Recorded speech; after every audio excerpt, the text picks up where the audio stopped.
Okay, ladies and gentlemen, thank you for coming today. It's great to see so many friends out here. My name is Jennifer Granick. I'm the Civil Liberties Director for the Center for Internet and Society, and I welcome you to this third in a series of conversations that we've been organizing.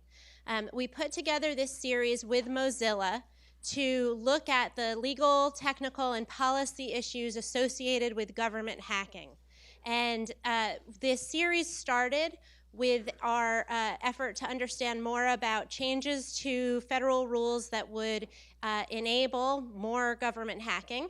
Like this event, that event has been video recorded, and you can see the video online if you're interested.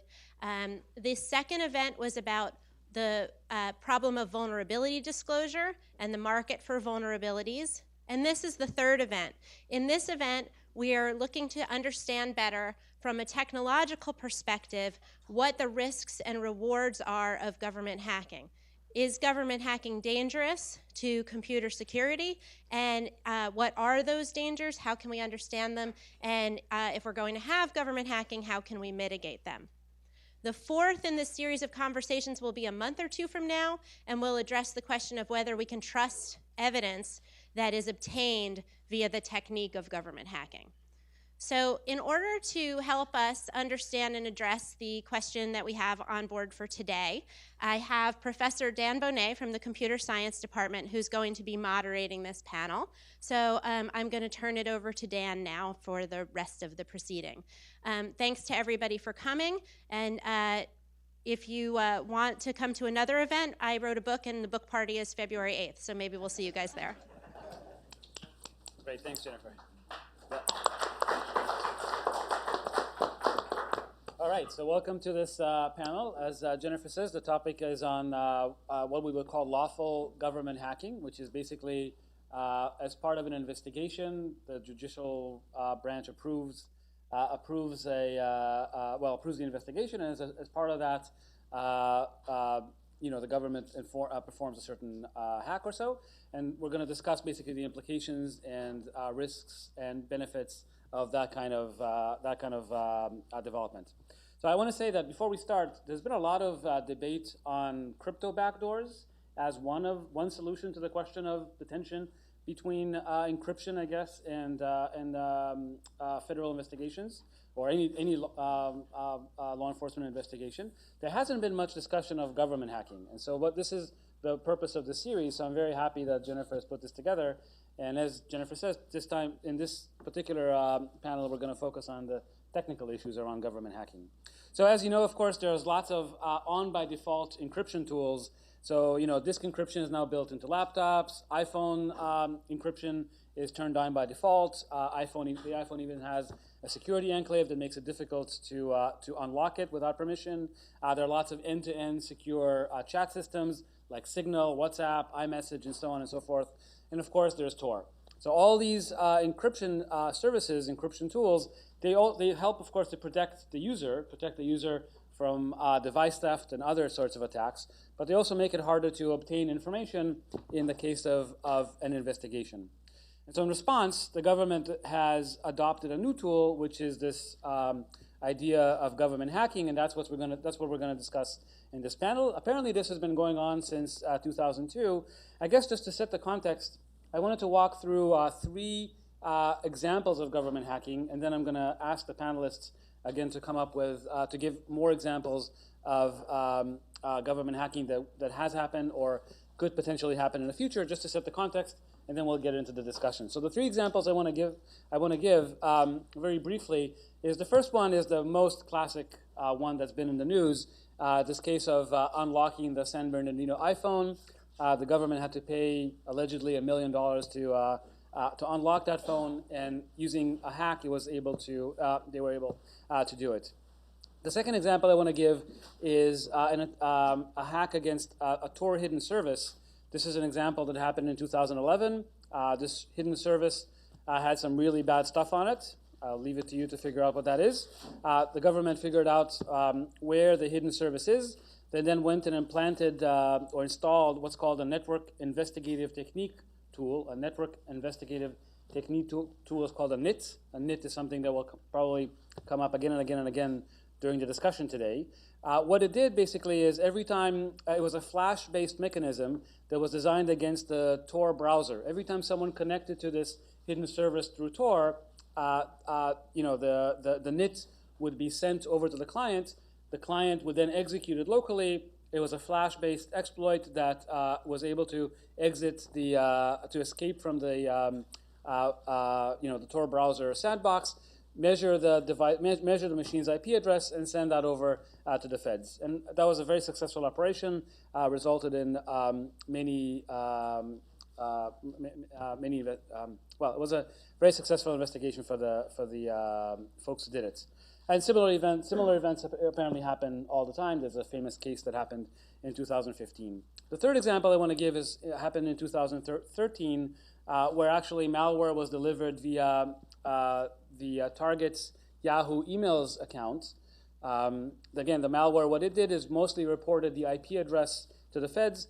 And also apparently looked at the browser's browsing history and reported that as well to the feds. So those are three examples of things that have been reported in the press. And as I said, the goal today is to kind of explore the benefits and the risks of those techniques. Yeah. So this hasn't been discussed as much, so this is a pretty exciting opportunity. So to do that, we have an amazing panel of 5 experts in the space. And so let me quickly introduce the panelists, and then we can turn over to the discussion. So first, I'll start with Dr. Sandy Clark, whose PhD is from UPenn. Richard Barnes is from Firefox, is a security lead at Mozilla.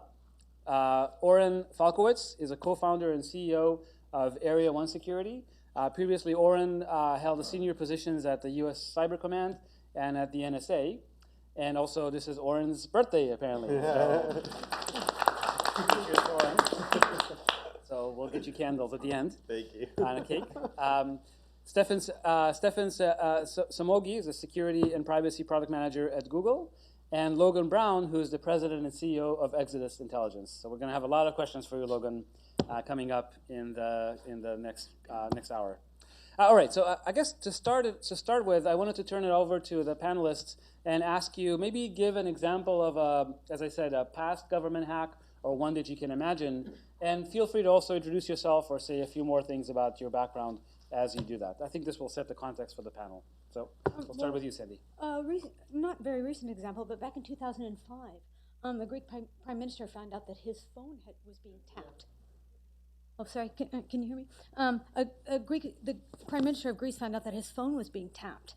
And it turned out that it had been a very involved mess of mistakes, but someone at Vodafone and at Ericsson had received a law enforcement wiretapping authorization that ended up getting out of hand, and the article that I have here says that at least 100 other high-ranking dignitaries, including an employee of the U.S. Embassy, was found to be caught up and had also had their communications intercepted. Okay, it's a good example. Thanks. Rich? Yeah, so the case I wanted to bring up was one that goes by the name Playpen, after the name of the site that was targeted. This was a case similar to the one Dan brought up earlier, in that the FBI discovered a Tor hidden service that was engaging in activities that it thought was undesirable, went and took over this hidden service and operated it as it continued to operate the service, but augmented the service with one of these network investigated techniques, so that if you were to connect to this site and download their content, you would also download some material from the FBI. What I think is interesting about this case is that we still don't know what it was the FBI was doing, because they've brought several prosecutions as a result of this NIT, and in none of them have they been compelled to reveal what exactly this NIT did, how it took control of the browser, how it gathered the information. They've described what it did once it obtained access to the computer, once it had broken out of the browser. But the technique for the actual vulnerability and the exploit that allowed them to break out of the browser hasn't been revealed. So for all we know, it's still unpatched, still usable. This is actually indirectly how I got to know Logan and his company, because a similar technique was used with another similar payload being served by a Tor hidden service that was revealed, that was actually observed by a watchful user, collected and sent to Mozilla and sent to some of the Tor mailing lists using a zero-day and SVG that happened to have been developed by Logan's company. So it's the exploit in that case is known now. The payload of that one does what FBI said their NIT does. So this is kind of a hybrid of what FBI's thing says they did, and now a new exploit that's used to obtain access.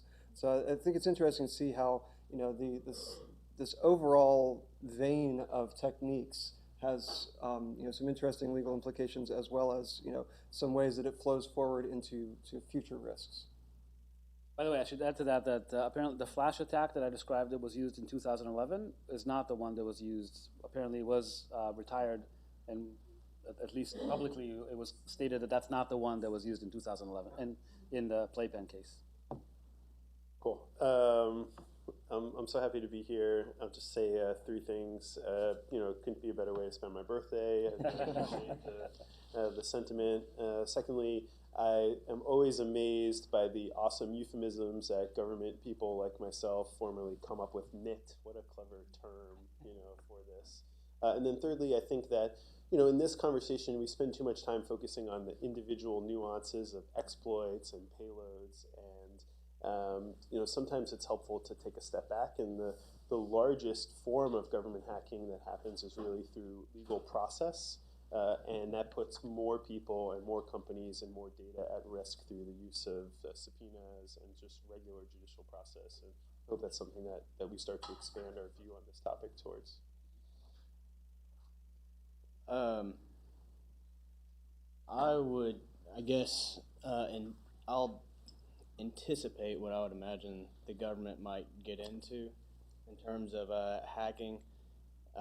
Although it might not be believable, I don't actually have much knowledge or experience with the government actually using hacks. What Richard was mentioning, how we developed something, was the first tool that we provided the government that they used for lawful intercept out of the 5 years that we've operated. But for the most part, my company we find vulnerabilities, we write up an analysis, and we distribute to defensive firms. So they can build signatures and such for their IPS. Obviously, our development of these vulnerabilities and exploits is attractive to the government. But for what we do, we focus on enterprise software. So we only are able to hack software that we can set up an environment of. So if we're hacking, say Microsoft Exchange, we have to set up an Exchange server in our own environment. We have to see how we can get into it and audit it in our own system. We obviously can't audit a live system where it's illegal. All that being said, what I would anticipate the government moving towards would be more of the web app hacking and maybe working with the companies, specifically Facebook. I think these days, they use Tor and Tor capabilities to de-anonymize a user that's connecting to nodes that doesn't want to be found, and that's all well and good for an actual criminal action that they're doing. But to gather information on people, you can't hack someone's email and then all of a sudden you know everything about them. I think the best areas to actually gather intel on somebody would be social media. Those aren't mediums that a company like mine could really research, because we would have to hack Facebook's servers to get that information. But I would imagine the government's going to be trying to work deals with Facebooks and Instagrams or whatever social media mediums there are to actually try and gather metrics and habits and the data from these people, similar to how advertisers do it. The government's going to want it for their own profiling reasons. That would be my guess. Although that wouldn't be hacking per se, right? That would be going over to Facebook and say, hey, please give us the data. Well, and it kind of depends on your term of hacking. We're talking about, should Apple build a backdoor to their phone so that the government can use it? Any capability like that is pretty much building a door that's also, can be found by hackers. I think when users lose control of their data through any sort of process, whether it's technical or non-technical, it's a form of hacking. That's kind of my And mentality to limit it only to software and hardware vulnerabilities really misses, probably the vast majority of how information is obtained in today's era for legal process or for investigations. Particularly since there was just a case of someone's pacemaker being used in a case of arson. You want to describe that? I don't know much about it, just what I had read in blurbs and on Twitter. Well, the suggestion recently that... I believe that it was a location thing. I thought it was a heart rate thing, that the defendant's story involved engaging in fairly strenuous activities to escape the burning fire, the burning building, and his heart rate during the period in question was not consistent with that level of strenuous activity. And then there's an example of, seeking voice recordings from Alexa, right, and things of that nature. And I think those are forms of hacks where you can use a process that's not straightforward to get what you're looking for, which is the sort of essence of it. Not what it's intended to be used for. And that's the idea behind phreaking and modern software hacking. More than that, if we're talking about government hacking, why not get access to the microphone on that device itself? And then you've got a surveillance inside of the home or inside of the office or whatever. So let's define No, I think philosophically my example is probably a lot closer to what Oren was just describing. I believe one of the UK police forces recently had cause to seize a mobile phone of a suspect, and so they waited until the individual had unlocked their phone and they mugged him. And so they solved the entire access problem in one fell swoop. They did not subvert any of the technical security measures. They went straight after the human factors issues. So the moment the phone was unlocked, they physically accosted the individual. I believe it was a man. They relieved him of his mobile device, and they kept it unlocked until they were able to get access to the data that they needed. So someone constantly had to be Okay. That's aggressive. Yeah, that works. Okay. Although, to be honest, I think we the questions of subpoenas and such. I think this is going to be addressed by other panelists. I think we were going to focus more on the technical questions of actually using exploits and nits to forward an investigation. And so I guess let's So. Sandy, you mentioned turning on the microphone. You can imagine sending someone malware by email, turning on the camera, turning on GPS slowing location. down their car, given how good license plate readers and OnStar and things are, you could interrupt something or damage something in such a way. Do you see IoT devices being used in investigations? I guess you mentioned Alexa, but do you see other devices like that being used in investigations moving forward? Well, I think that when you have a goal of achieving, and the goal is to gain access to some form of information, nothing is off limits. Watches, monitors, Alexas, OnStars, laptops, whatever. So we should think that everything is a potential vector to get at what you want. And I think folks who think about gaining access to information think about what is the path to least resistance.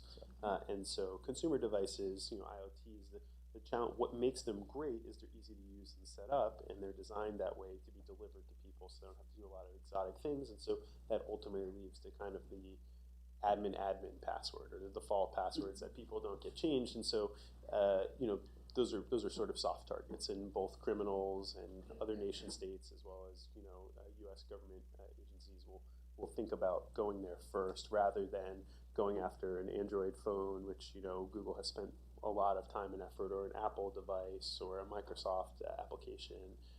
So we should expect that, and it's a proliferation of technologies that all have access to the same thing that put users at the most risk. Yeah. Any other thoughts on this? Although we do see the nits. That's very cogent, I guess. Yeah, that was fantastic. To use a law school word.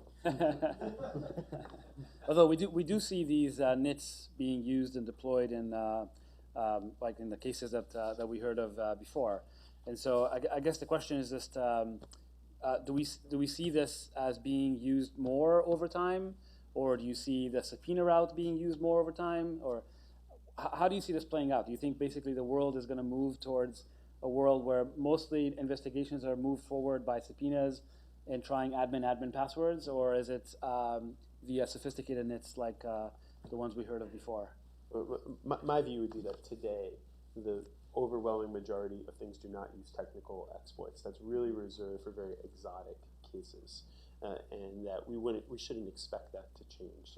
There's no reason to, hackers will often, why use a 0 day when you can phish a person, right? 97% of cyber attacks start with just basic social engineering, and so my old boss at NSA was at the Enigma conference last year talking about, NSA rarely uses 0 day exploits. They use kind of common techniques. So I think the conversation in public forums is often about these very exotic things and the vulnerabilities equities process and the discovering of 0 days and of nits. But the reality is that legal process, admin, or soft technical means or social engineering, these just become so much more effective because they're cheap and they work. Nonetheless, it seems likely that law enforcement will want the full range of techniques to be able to apply to even the most esoteric cases.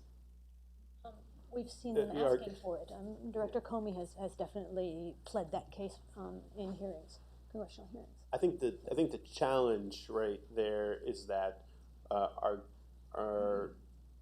government is always seeking the option for the unknown risk that we don't know about, the lone wolf, and by keeping the option open, they subvert their own intentions to keep more people safe and to protect computers generically. And so a lot of their movements in the last, seeking perfect cases to bring to court or seeking new legislative authorities or new executive authorities, are really about options. And when you keep options open, what you do is you make everyone less secure, including themselves. And that's really the key. But it's not surprising that they would want to create these vast array of capabilities. But I see them as options, not as specific needs. Right, and I agree with what Richard was saying. I mean, a lot of times, from my understanding, the lawful intercept, these say FBI, say they come across some tip or something. They think there's a terrorist or child pornographer or something that they need to go after. They have a limited window that they need to do it, within weeks. That's not enough time for them to go shop and find capabilities. Say they try admin, and they try all the generic stuff, doesn't work. They don't have time to develop something. So I think they do want a tool belt or a shelf of capabilities in case they need to reach into it. But I completely agree with Oren. That's not something that they're not going to use one of these very technical, high-level capabilities on just some Joe Schmo. They're going to reserve those for the real dire need for a big case. So I completely agree that for the most part, I'd say 95% of their uses is going to be getting a password or getting on maybe a router or something rather than actually go after their browser, crack into Windows, break out of sandboxes. That seems like that's more of a nation-state activity. But hence, that's the need for this discussion at all, right? So the reason I'm on this panel is that I and my colleagues, Steve Bellevin, Matt Blaze, and Susan Landau, anticipated this entire conversation a couple of years ago and actually wrote a paper on what are the issues that we should consider with law enforcement hacking. And the point of the paper is that there are multiple sides with valid problems that need to be addressed by this issue. We do need to give our law enforcement the ability to solve crimes, but we also have people who are not criminals that would be affected by an overarching, yes, you have the right to stomp down anybody's door at any time without knocking or without a warrant. And what we really need is to have a set of policies, a set of legislative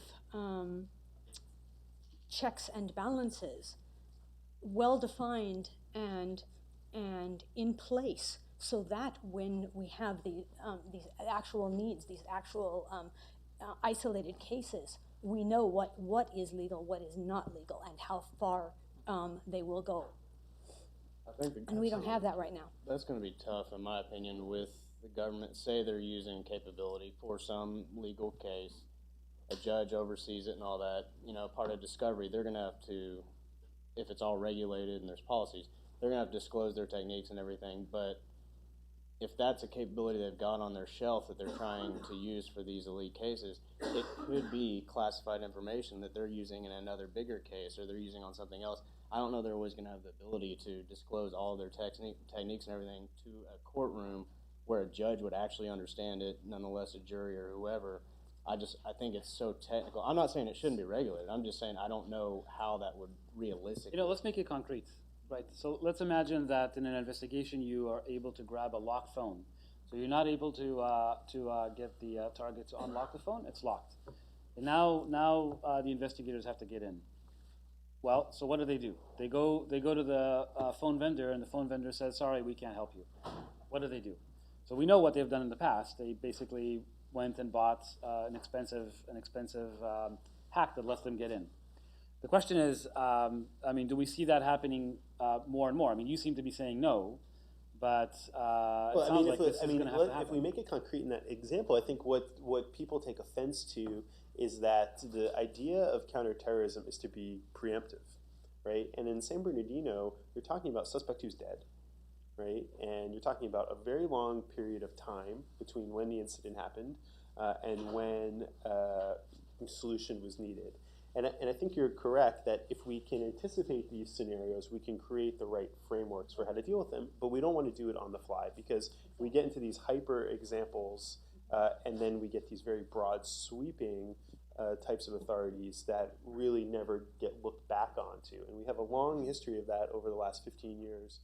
And I think that we need to do a better job of anticipating. Look, law enforcement is designed to be difficult. It's not supposed to be easy. Right? It needs to be expensive so that the choices that are made carefully. Yeah, but exactly. They're made carefully, but also, you know, to protect this overreach, we should not be in the business of making it easy to prosecute. Our judicial system is not designed to do that. This is all nice and good, but there are people around the country saying that cryptography is hindering investigations. And therefore, we need a way to get around the crypto, for example, by introducing crypto backdoors. Every few months, the New York District Attorney's Office publishes a new report with a list of a few hundred phones that they've got that they really would like to unlock, but they can't because. So the argument. So what you're saying is not quite supported by what we're seeing in the. But it is, Dan, because it's a trade-off, right? How many billions of people have never committed a crime but have phones, compared to the hundreds that they need to unlock? The trade-off you're making here is, do you have the right to put all of those billions of people at risk so that you can solve these cases, or is it okay to maybe not solve a few cases so that everybody is safe? So cryptography is not magic, right? Mafia types have been talking in codes for a long time.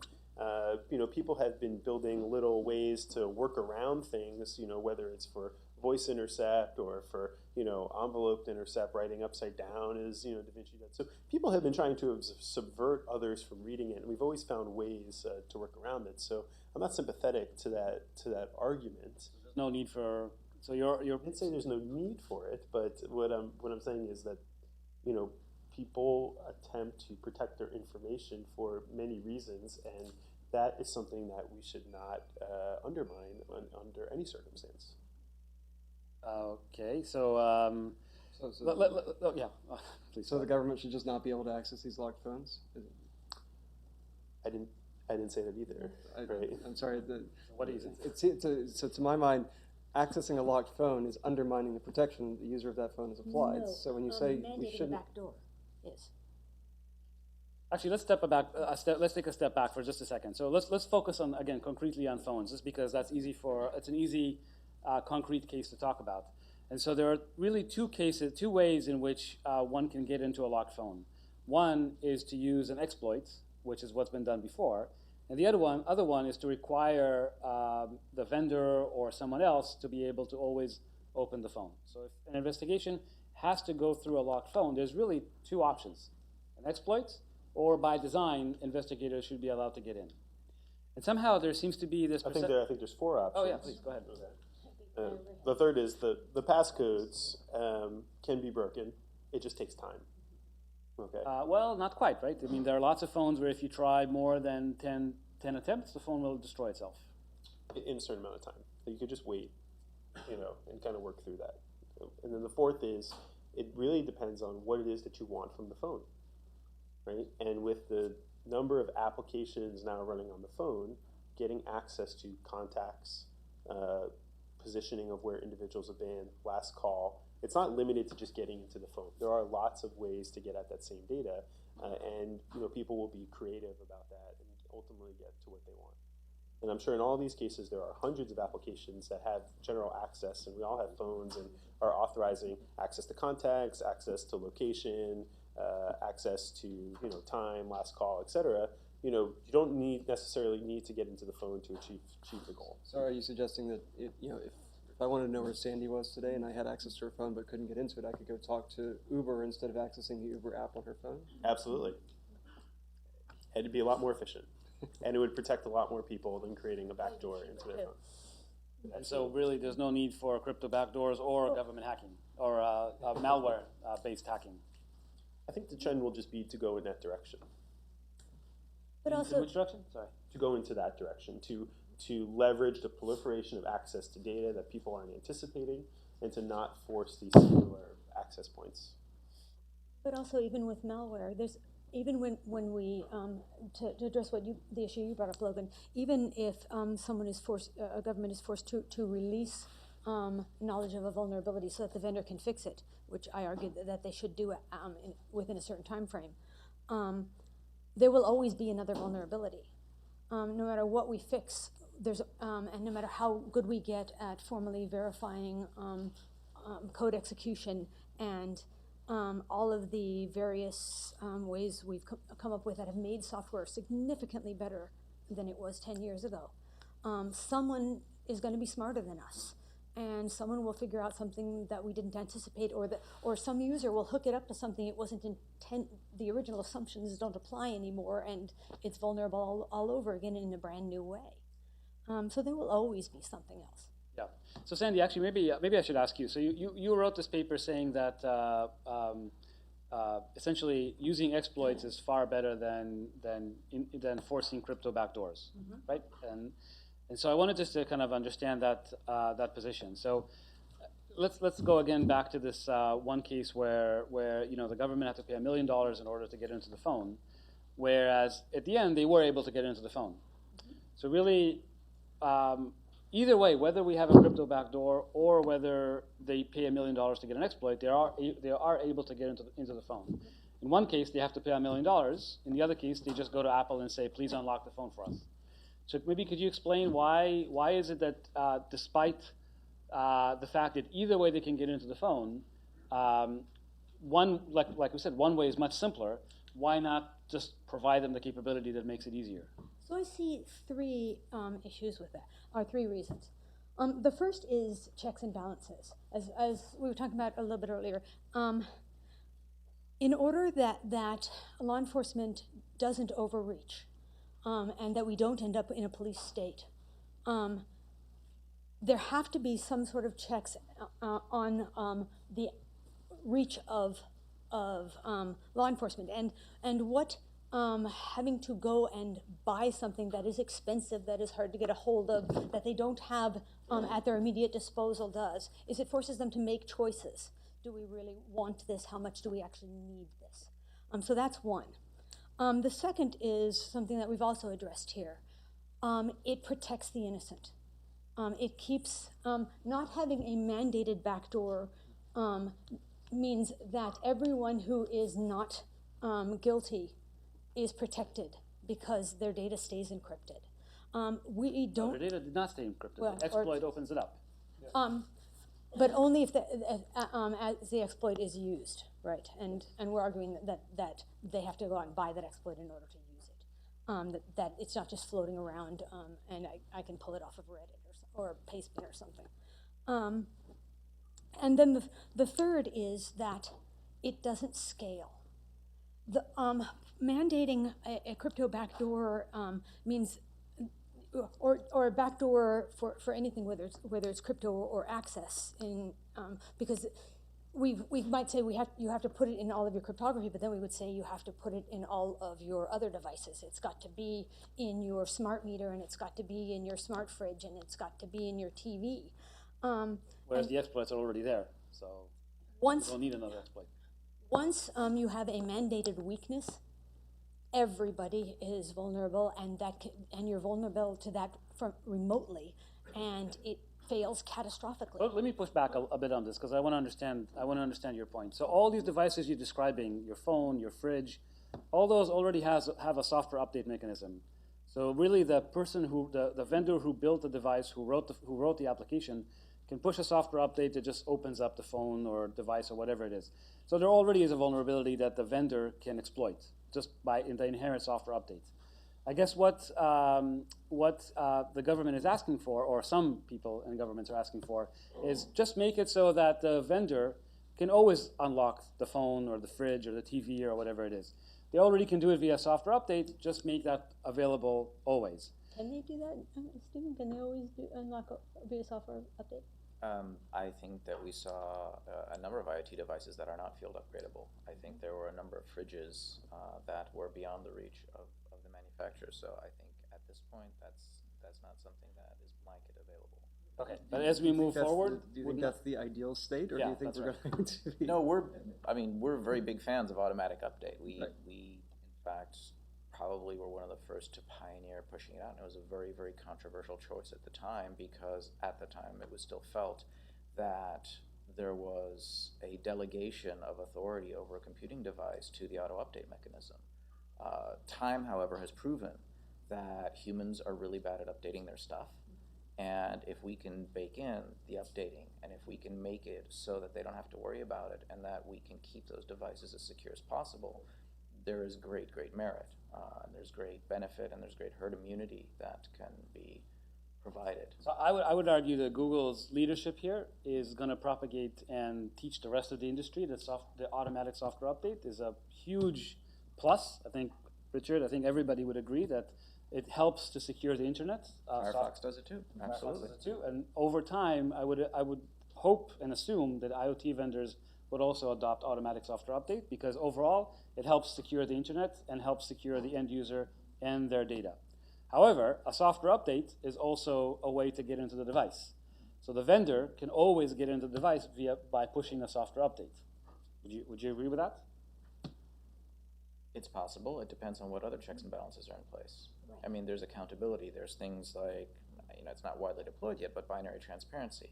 There are definitely mechanisms that can provide the degree of accountability and the degree of transparency that would make certainly singling out individual devices far more prohibitively difficult. It's one thing to be able to say, I want to push an update out to the entire population of a given device or of a given piece of software, and you want to do it globally across national boundaries, across jurisdictional boundaries. Or you want to single out a very specific one. And as Sandy was saying earlier, scale matters. Our perspective tends to be, we want to make sure that everything that we do is at global scale and is secure at a global scale. And we build systems precisely in order to hit that. Okay, so your point is that it's going to be difficult to ship a software update that will only unlock a single device. It should be. Yes. It should be. Right now, none of the software update mechanisms are built for that. I can't speak to all software update mechanisms. Okay. So. but I guess the question I'm getting at, though, is if you look at this question of should you mandate crypto backdoors, or should you mandate that vendors be able to open the phones when the feds ask them to open the phones, or any other device? If those are, let's imagine for a minute, those are our two options. Let's just pretend that those are the two options. I want to just explore a little bit which of the two is the lesser evil. So Sandy says exploits, or not. When I say exploits, it's basically requiring vendors to open the phones for you are better than crypto backdoors. Please don't put words in my mouth. Oh yes, please say what your position is. I'm of the opinion that using an exploit, purchasing one from an exploit developer, is a good idea. Forcing a a company to unlock. I'm not sure that's the same, because companies are not just US companies anymore. They are international, and what happens if the US does it? Do they have to do it for every single country? What happens to people with these devices that are not in the US if this gets done? I think that's a whole nother can of worms. Okay, so let's go back to the area of exploits then. So if we unlock devices via exploits, obviously there's a risk that, as Logan said, the government would likely be stockpiling exploits, so they could use them when they need those exploits to be used. So now there's a risk that, when you use the exploits, that exploit will get out and be used for unintended purposes. Again, that is one risk compared to mandated access, either via crypto backdoors or via software updates. So I'm just curious, how do you see, which one do you see is better or less risky? Any mandated weakness is much more risky. It's a weakness, and but an exploit is a weakness too. Right, but it may or may not be known. And one of the things that we argue about the idea of stockpiling a vulnerability is that there should be a time limit to how long it can sit on a shelf, because a vendor needs to be aware that they're vulnerable. Because if one person has found it, there's plenty of evidence of other people also finding the same thing. At its core, I'm struck by the tone of the conversation. At its core, our government's responsibility is to protect us, right? It's not to take advantage of us because we're running an outdated software on our phone. And so to that extent, it's really the burden of the government to be thinking about, if they have the opportunity to protect us from cybercrime, cyber espionage, cyber whatever, that they should be using vulnerabilities, and they should be involved in patching and making systems more secure. And they being who? The government. And not just stockpiling them for this option to take advantage of them. That should be their foremost responsibility, is to protect users for becoming victims, rather than just doing the Quincy MD version of cybersecurity, which is, oh, by the way, Scotty's Brewhouse yesterday, 4,000 W-2s just went out the door, or the DNC, we didn't bother to drive over and tell you that your computer systems were hacked. We've just been kind of watching it from the sidelines. I think first and foremost, we should be thinking not about an offensive measure, but thinking about, there's a vulnerability, there's some opportunity. Should we use that to close those holes? So you're basically saying that when the government buys an exploit, it should just go ahead and disclose that immediately, or I'm not sure I understand what you're. I'm saying that the premise of the exploits is that they would only be used to take advantage of vulnerabilities rather than to secure the vulnerabilities, and there's opportunity there to move the conversation forward away from offense and more towards defense. And President Obama sort of set this forth in a Wall Street Journal op-ed last spring. But since then, we've seen sort of divergent, actions on behalf of the Justice Department and others. I think empirically, though, the activities of the Justice Department have not been. They have fought disclosure in several cases. In this Playpen case I mentioned earlier, we filed an amicus brief as an affected party. Presumably, if you look at Tor, it's a Tor browser exploit, but Tor browser is 95% Firefox. And so as someone who is likely affected by this, we asked that if they were compelled by the court to disclose this to the defense, they also disclose it to us. And they fought that motion, and they resisted the judge's initial order to compel them to disclose the vulnerability to the defense. And in the end, they were not compelled to disclose. So I think that there is, in the government, empirically, some desire to withhold these vulnerabilities from disclosure and use them for access to systems as opposed to put them to work. So the situation right now is that there is a vulnerability that has been used in the wild, and you don't know about it. You being Firefox. As far as we may have found out about it through some other channel and fixed it, but as far as I know, we haven't. It hasn't been disclosed to us through that process. So we're using two different words, and I'm very glad that we have a good understanding of what they're. Vulnerabilities and exploits. Yes. Would Firefox or Google be... Maybe you should explain what the difference is. Okay, so a vulnerability is just a coding error, usually a logic error in the developer's code, to where you can manipulate the code to gain control. The gaining control part is the exploit. So the vulnerability is one skill set. You reverse engineer, you see that they forgot to put a check when they're allocating a buffer or something like that, to get very technical. But then when you actually manipulate that vulnerability to where you actually gain control of the code flow and you can actually start injecting your own code and then get out of the software and go get into other software on the system, that's the exploit. But I'm curious if Google or Mozilla, from my experience, y'all want the whole package. Y'all want the exploit techniques and the vulnerability. Would y'all be satisfied with just the vulnerability? We want to fix the whole, but we don't necessarily need the technique used to manipulate that vulnerability? Oh yeah, I think most of the time when we get reports of security issues, they're vulnerability only. Right. We don't actually have exploit code that exercises it. And in some cases, we're not sure whether bugs are even exploitable, whether you can develop exploits against them, but we get the vulnerabilities and we patch them. The bug bounty program. Right. I mean, it's called vulnerability rewards Well, specifically and because we'll take the vulnerability rewards Yeah. and we.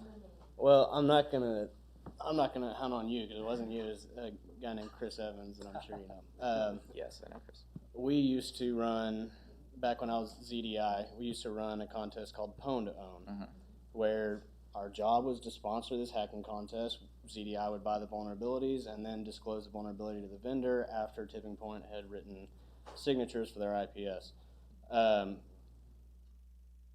Google specifically got out of the contest because they didn't want to be involved if they could not get the full exploit technique. They didn't want just the vulnerability, they wanted the full package. So they started their, what they call it, Ponium, or in parallel to Pwn to Own, because they weren't satisfied with just the vulnerability. They wanted the actual exploit technique. They wanted to know how they're getting out of the sandbox. I understand why they would, but they didn't want just the whole. They wanted to see how it was being manipulated as well, which, again, I'm not blaming you or whoever was making those decisions. I can understand why they would want it, but it's hard to say that somebody should, like in the case where the government should disclose everything to the vendors so they can get it fixed. Should the government really disclose their tools and techniques they use to manipulate these things, or should they just fix the vulnerability? If the vulnerability is not there, an exploit is worthless. I mean, you can't manipulate something that's Right. There is no exploit if there is no vulnerability. right. So there are similar types of vulnerabilities that could just. Well, but the vendors usually will do variable testing to try and find different code paths similar to ultimately fix multiple holes with one patch.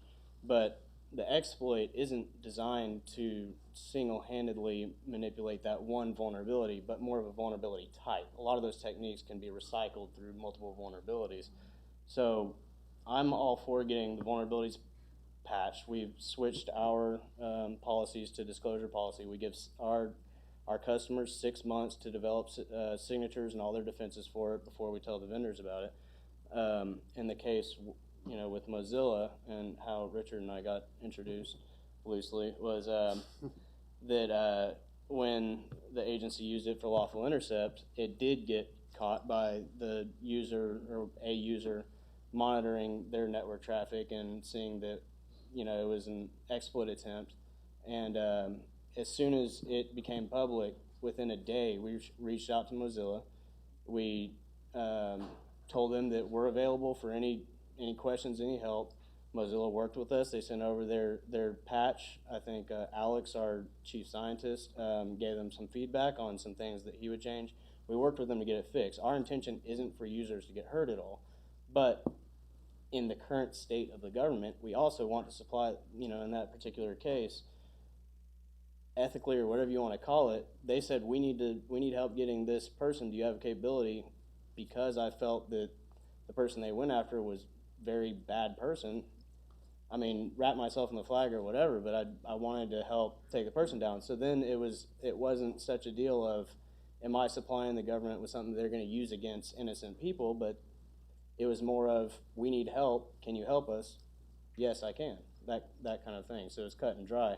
I know that there's a lot of talk about the ethics behind disclosure policies and all that, and I know we mentioned we could talk about that forever, but I'm a proponent of vulnerabilities getting fixed.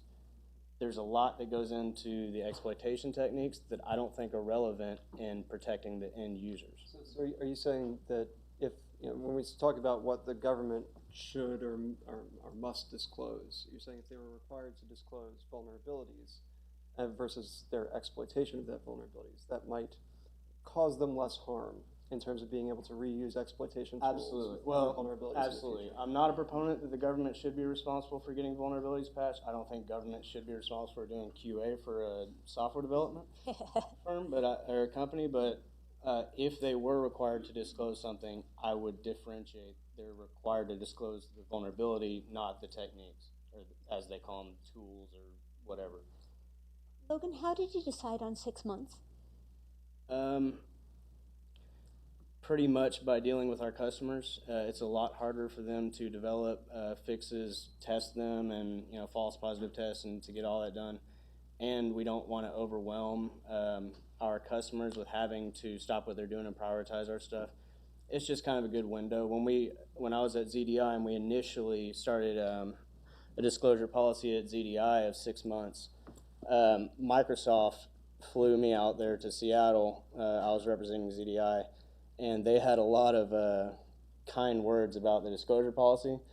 We thought 6 months was plenty of time. They said they still have to drop what they're doing for 6 months to find the legacy code, to set up an environment, to fix it, then to test it across millions of nodes, to test all their patching and all that kind of stuff. It was easily a 6-month process.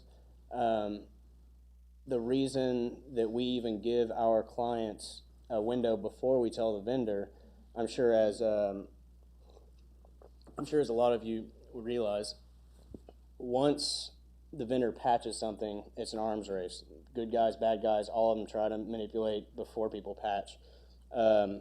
We don't even research stuff in Chrome because they fix their code so frequently, and if we disclose something to y'all, it'd be done in 24 hours. Then all of our clients or customers, they're racing to patch it just as much as anybody that doesn't subscribe to our feed. So we feel it's responsible for our customers, for them to build proper protections so that they're ready for when it does become patched. As soon as we disclose to the vendor, the timeline's out of our hands. We don't know when the vendor's going to patch.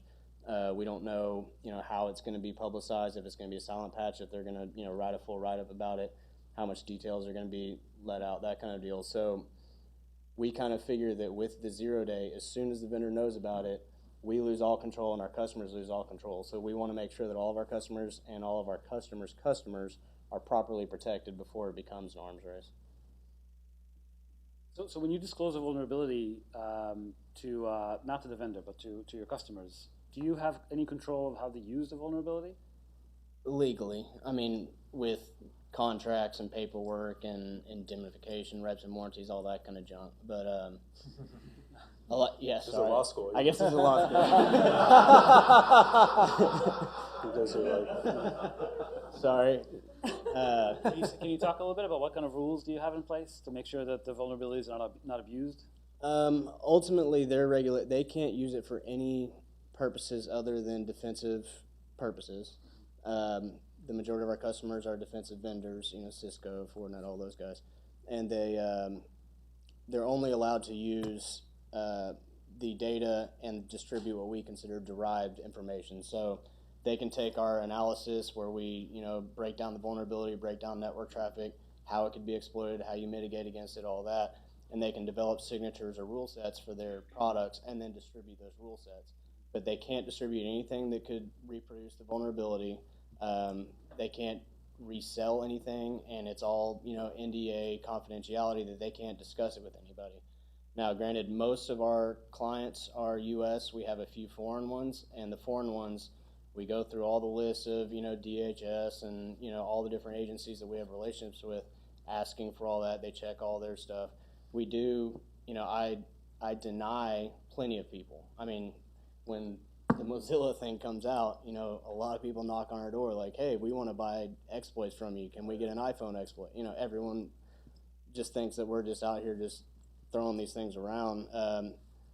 But that does come down to like a gut check. We had Ethiopia ask if we could train them. Ethiopia's not a bad country. They actually have relations with the U.S., but we know from the hacking team thing that they have used exploits to monitor journalists in their country and also journalists in other countries, We just didn't feel it was appropriate to teach them how to hack, so we just denied it. I mean, for the most part, we can only have so much control. The Mozilla thing actually went outside of our control. That was the first instance we've had where we didn't have control of that, but and I'm not going to lie. I mean, I'm 32. This is my first shot at running a company. I'm learning my lessons as I go. You're like Hamilton.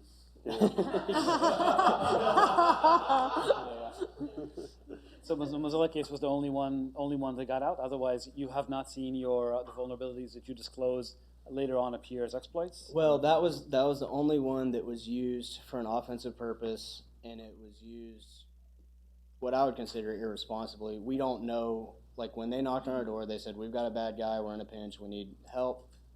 We supplied them with it, thinking that they were an agency. They were going to be responsible with it. 6 hours after we supplied it to them, they threw it. They got their guy, but it was reckless. You know, it got monitored and released and all that. And so that you know, we don't work with them anymore because of that. It's kind of one of those things where, unfortunately, we can have all the legal paperwork we want. We can have all the regulations. We can have all the handshakes and all the agreements that we want. At the end of the day, it's kind of an honor system. I mean, we have to trust that the people we're working with are going to use it responsibly. I mean, so what happens the next time someone comes and asks you for an exploit like this? Well, we learn our lessons. I mean, I've already denied a lot of people that in the past, you know, allied countries, that in the past I probably would have said, oh yeah, you know, like, we can provide you. Now it's more of, no, we only do that for a select few that we've worked with in the past, you know, the red teams, blue teams, that kind of thing. But there are other companies in the space that kind of also are in the same business you're in, but they actually do supply those exploits to. Yeah, they probably wouldn't come sit on this panel and discuss our I think it's really interesting that in this space we put so much of the burden on companies. And in almost no other discipline in national security do we expect companies to protect our citizens. And I think, as someone who worked for U.S. government, I know that the work that goes on there is very serious, and the people are very diligent, and they are trying to protect our country. But there's a real trust gap that's evolved, and this whole conversation really needs to move to a different tone. Some of that's with the way the government is secretive about things and is not transparent. But it's very unusual that we expect Google to protect the information of everyone in this room or people around the world, and we don't have that same trust, and almost our entire conversation is about how do we subvert our own government from getting at that data. And I think it's beholden on them to take actions in terms of identifying vulnerabilities, disclosing those vulnerabilities, patching things that are more consistent with our obligations from what we want from law enforcement or from national security apparatus. But we expect the companies to protect that data because it's the companies who actually own that data, right? Whoever collects it owns it. I think that's... It's another discussion entirely. It's another discussion entirely, but I think that is, I know lawyers hate the word slippery slope, right, from my dealings with them, but, I think a lot of people are starting to think about that very differently. That is that data theirs, or is it the companies? That's certainly not the way it's going in Europe, and that it is sort of the tone of how it is here, but I'm not sure that's the way it's going to be, and I think it's very dangerous to say that the data belongs to the company because they have even less checks, as you described, than... Well, who can sell it? Well, the data should be... That's who it belongs to.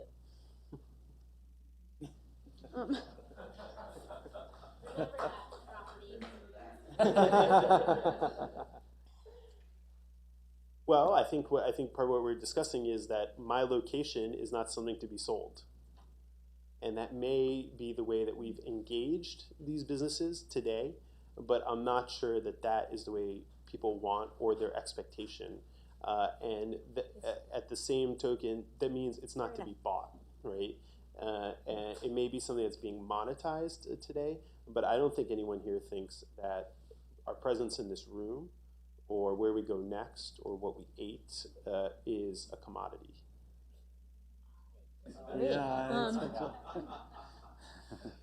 Okay, we're getting a little off topic with this, though. Go ahead.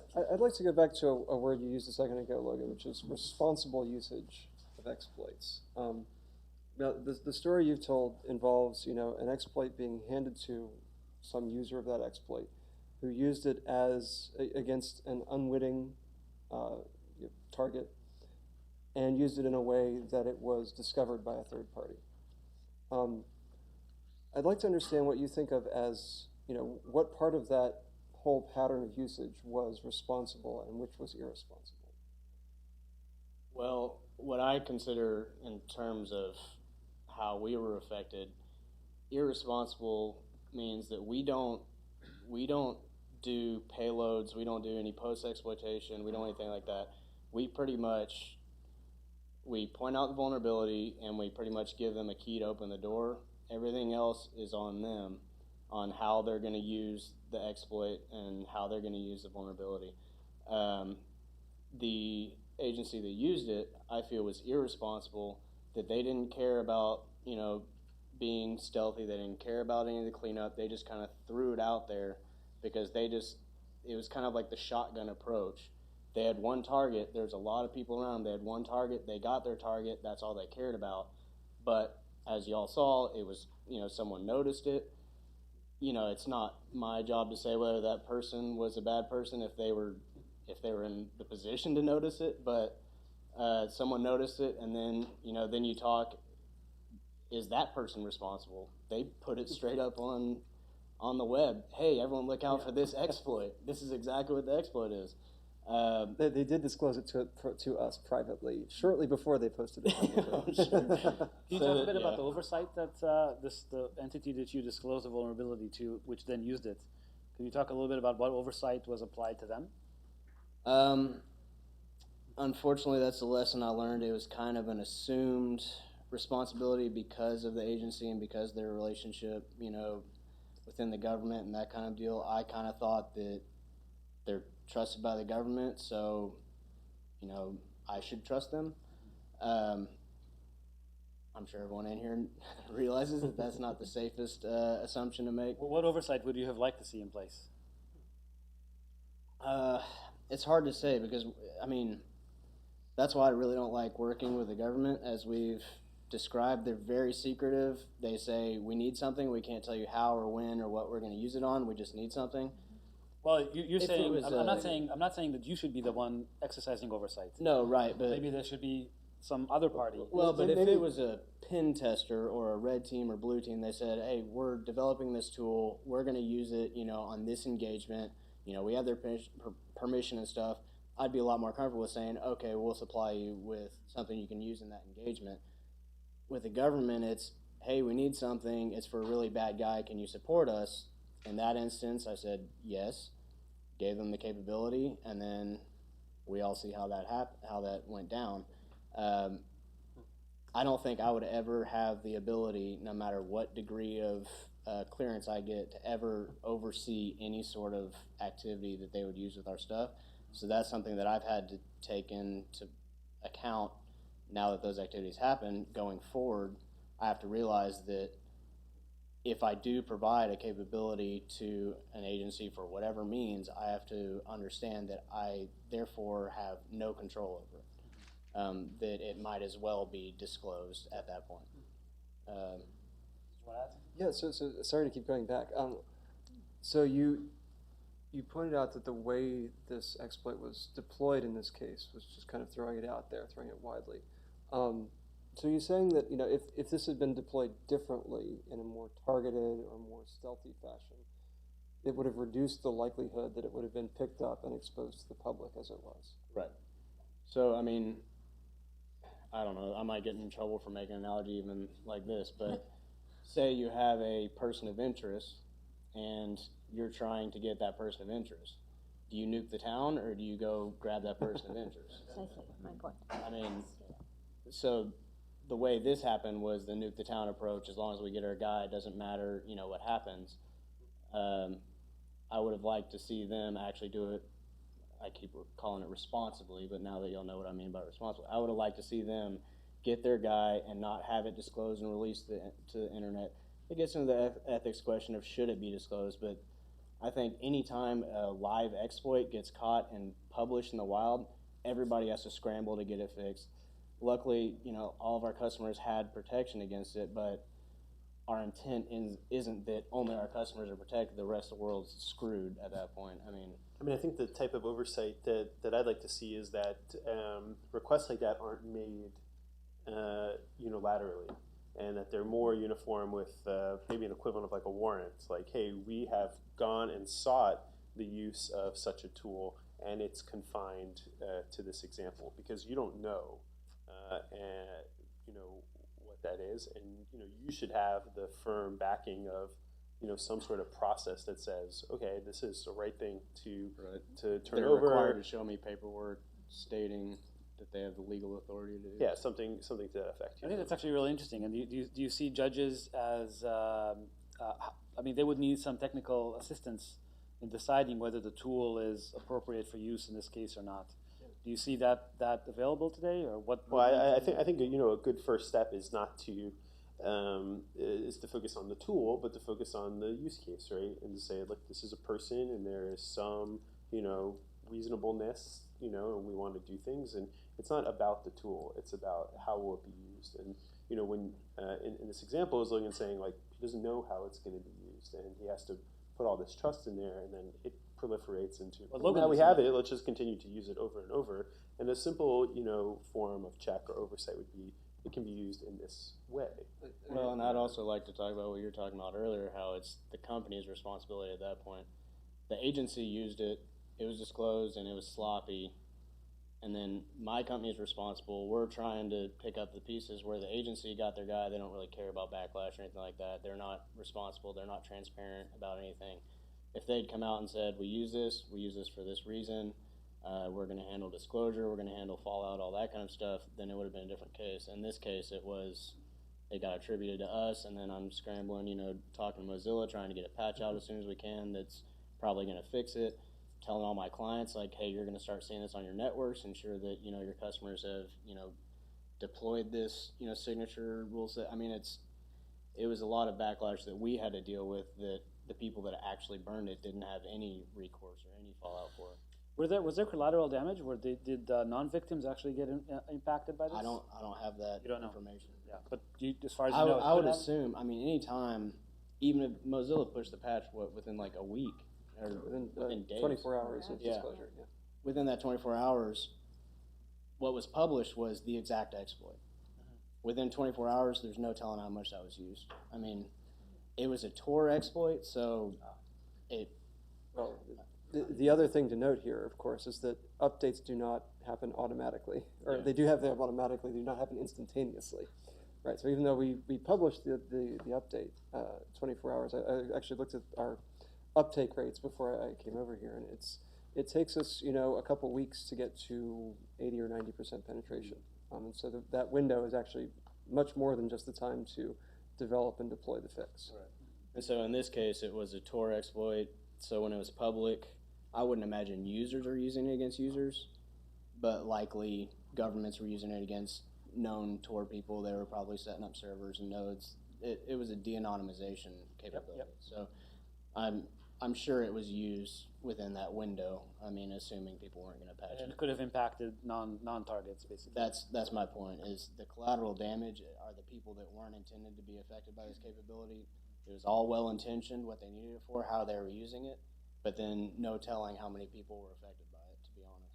That's interesting. And do you think that there would have been a capability to explain this to a judge, that the way this tool is going to be used, there will be others impacted, and would have the judge approved it in that case? Or? That's really hard for me to speculate. You wouldn't know. Yeah. But you could at least explain that other people who use Tor include our servicemen and people working for the government overseas, and also dissidents in countries where their lives may be in danger. Journalists use it, and so there would be a lot of people who might be really adversely impacted.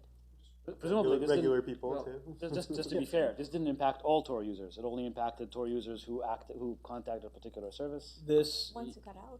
Right. Yeah, once it got out. Once it got out, it could have been set up in any form of site. The interesting point for me here is, we've established that you have the risk of rediscovery, the risk that an extant vulnerability that can be exploited is held by law enforcement.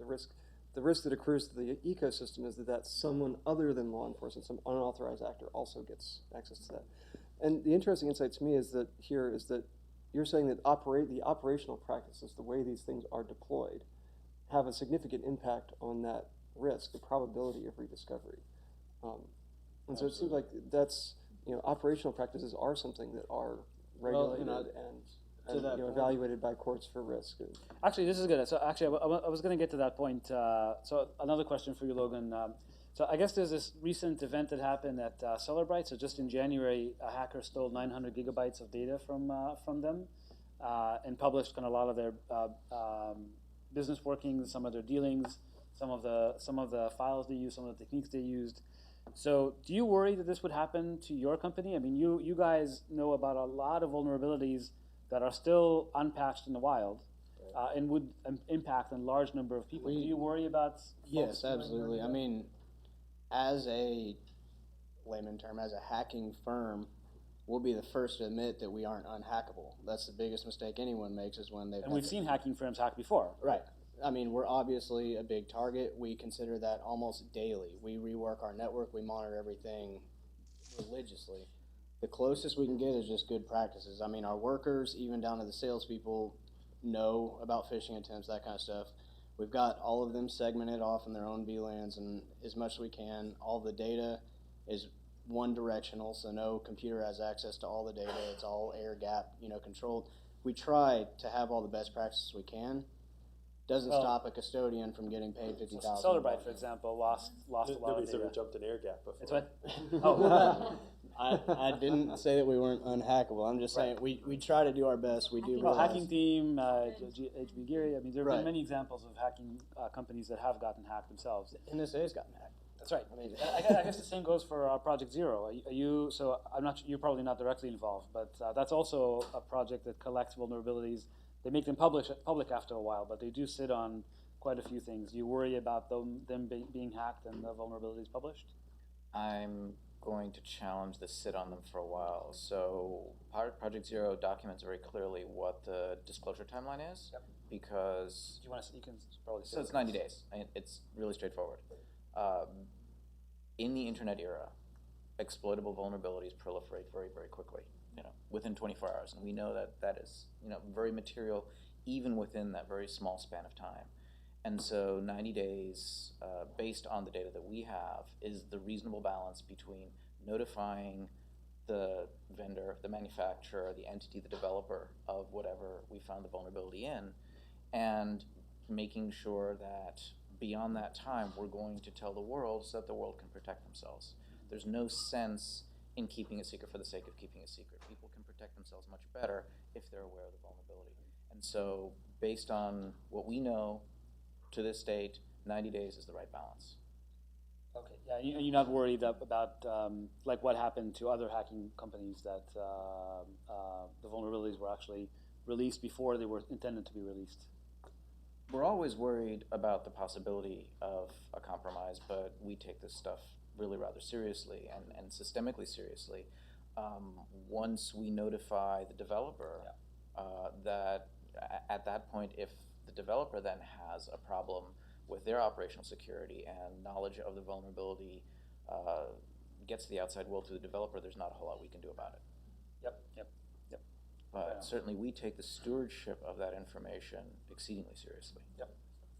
So fair enough. So you have faith in your ability to keep those things, in fact, quiet for 90 days or for 6 months or for however long it takes.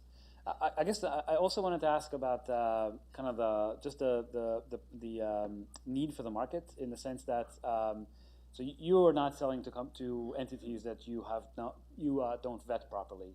Right. You give the example of Ethiopia, but there are other hacking companies that do sell to those kind of companies. Do you have a sense that this the fact that governments want to use exploits is what's driving this industry, this proliferation? The existence of these hacking companies.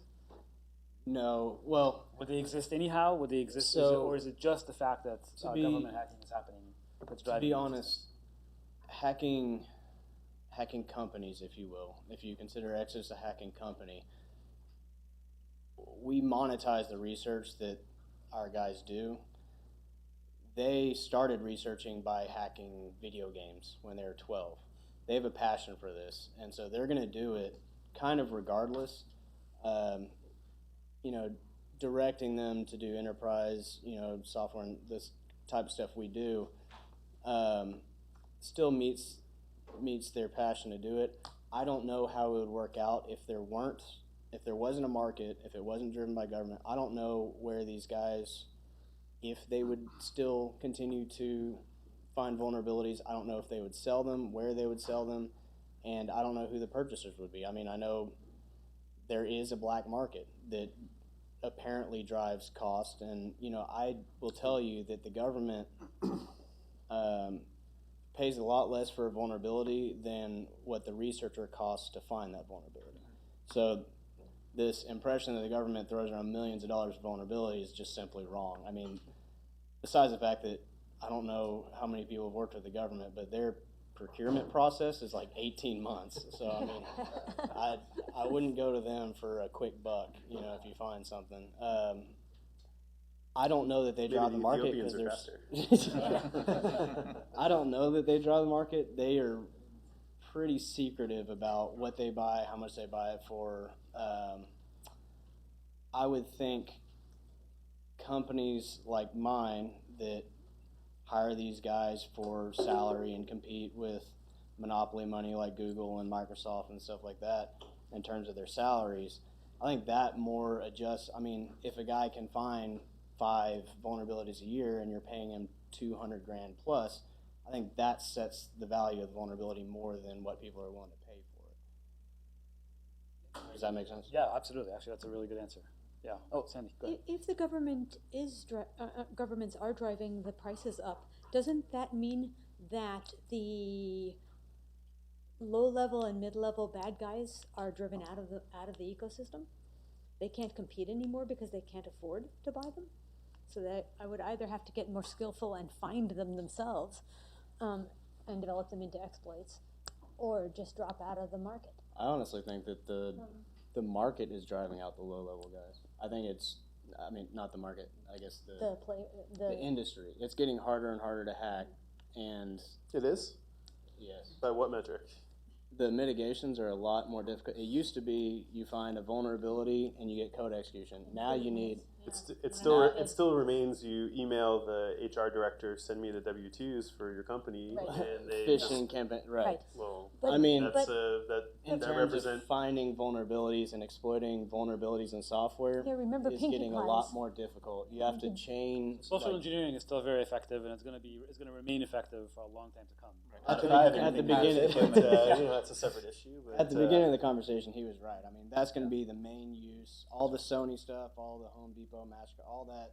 That's all social engineering. Finding someone's password. You're describing the election, actual attacks. Yeah. I'm describing finding vulnerabilities and exploiting vulnerabilities is getting more and more and more difficult. It's weeding out all the basement hackers, and it's going to become more of a nation-state act. Well, I guess I don't understand how it's weeding anyone out when the need to use vulnerabilities is non-existent, right, in today's world, right? No, we just heard of Logan just told us about a need for it to use vulnerability in the case where this agency asked them for the exploits and they used it. But that's not what he's saying. He's talking. The guy in the basement doesn't care about de-anonymizing some individual person. He cares about. Well, he finds an exploit against Firefox, and that can be translated into a Tor browser exploit. That's just not representative of the state of hacking today. Firefox exploits? They are quite well. I hate to say it, not common. It's kind of like what I'm saying though. I think it's moving. The actual hacking war games is going to be a government activity. What he's talking about to gain data by phishing and stuff. The weakest link in anything that has to do with hacking is always going to be the user. Absolutely. The user is always going to allow access to the information, regardless how much defenses you put in place. And so he's absolutely right. The majority of the stuff, the majority of the data loss we're going to see is going to be it's not the a user. majority. It's it's the 97%, right? It's 97 is Vast the majority. Well, the majority, when people say majority, they mean like 51%. Like it's kind of like a little more, than this. It's like, I got a little more votes, than another guy. I mean, this is a thumping of what's going on. The IRS last week issued guidance to companies in the United States to watch out for people sending out emails to issue W-2s. I mean, this is the threat that people face. But this is just a simple example. This is a threat people face, not the de-anonymization of the, few people that are selling illicit drugs or arms on tour. And that's why I think, in these conversations, it's important that we don't go to such a nuanced, exotic world. And unless we're solving a more fundamental root cause problem, guys in the basements, criminal organizations, they have no need for these tools. So just remember, this panel is not about the computer security problem. This panel is about a very specific topic, which is government hacking in the aid of an investigation. Agreed. So this is why we're focusing on these cases. Well, just saying. He said that hackers are being driven out. It's just not the case. Oh, I see what you mean. Yes, good. But there is one thing that goes along with what you're saying, which is that there are simply a whole bunch of other ways and other things that can be hacked. Go back to all of the IoT devices that are coming out with little or no protection or quite bad protection or that are not upgradable, and so when they have a vulnerability, you can't fix it. How come every time we invent a new technology or repurpose it, we seem to start security from the ground up?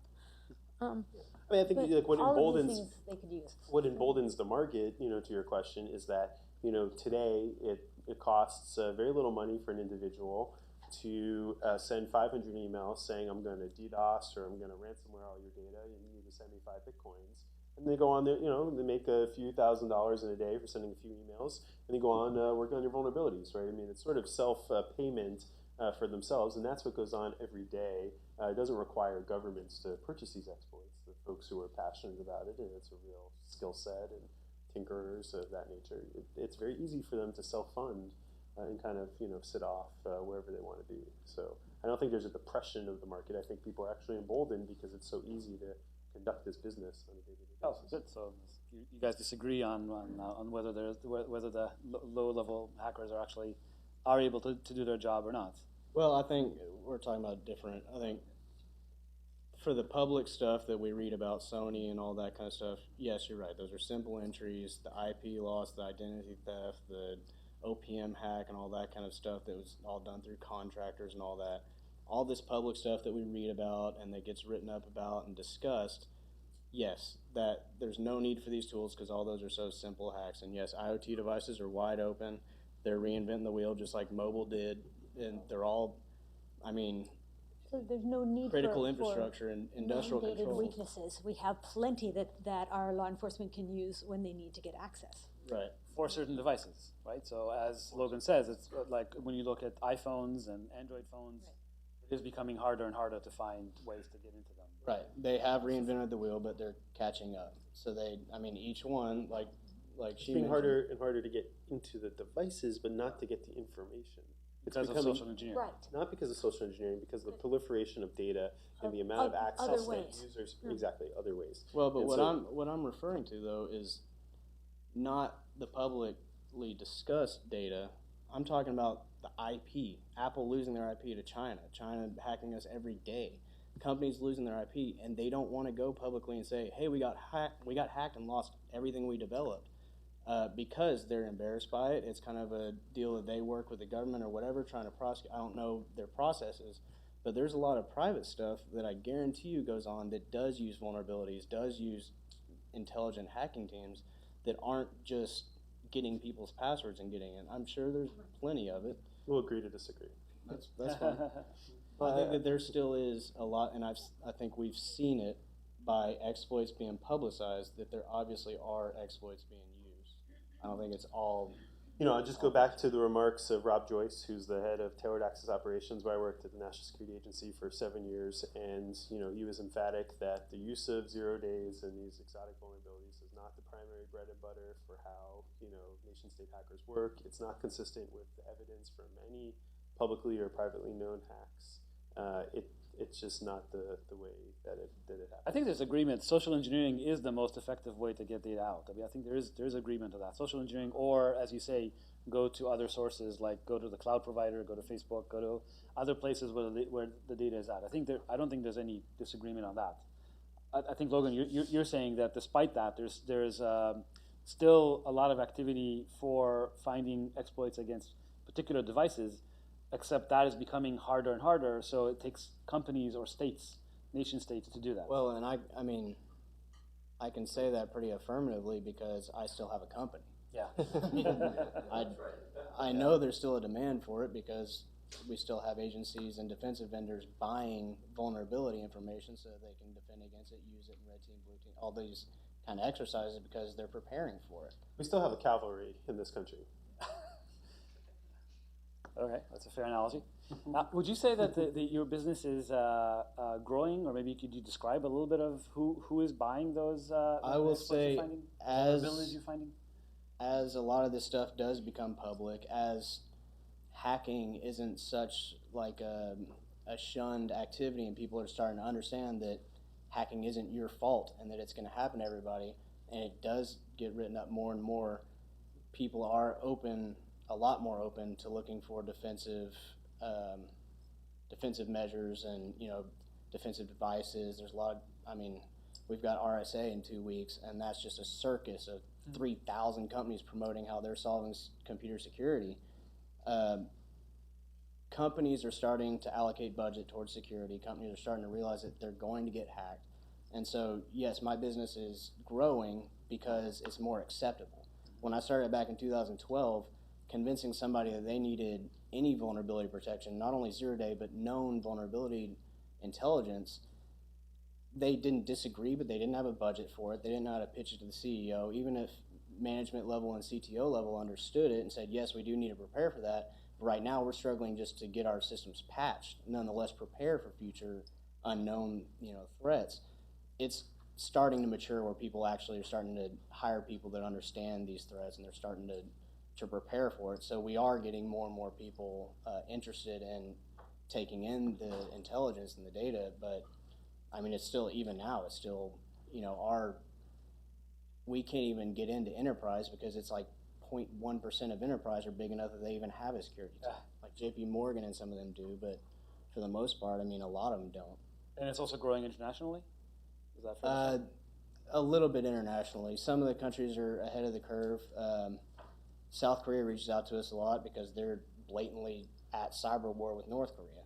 But it is interesting in that, is it fair to say that basically your customers are getting your feed of the vulnerabilities you're discovering, and you have international customers as well? Yes. So I guess you vet your customers carefully, as you said before, and you would only sell you only sell under strict contractual agreements, right, and so on. So you're comfortable with that. That's a good position to be in. Yeah, and the logic behind it also is that the majority of our customers are defensive vendors that are writing signatures and protections for this. So if somebody was manipulating us to get the data and they had the intention of using it offensively, a lot of our other customers, defensive vendors, our government, know about the vulnerabilities. So if they're trying to use it discreetly for any offensive measures, they're going to get caught. Yeah. People are building defense with some probability. Yeah. Well, true. Okay. Cool. Yeah. Very good. So if you're talking about growth, this Monday we released our 2016 vulnerability reports monetary figures, and year to year to year we continue to pay out more and more, which supports the hypothesis that it's getting technically more and more difficult to compromise a lot of these devices because the individual bounty sizes are also increasing. And so we're having to pay out much more in the way of individual, very large payouts because of the severity of the vulns that are found.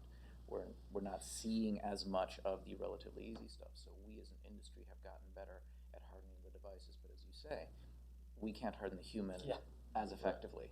Actually, it is the numbers you put out are very impressive. Maybe would you mind sharing the numbers? I don't know all of them by heart. I just know that it was $3 million last year, and it grew almost $1 million. $3 million total last year. Total across all of the vulnerability rewards programs that we have. Our program is roughly the same order of magnitude. Could you say roughly how many people is this shared across?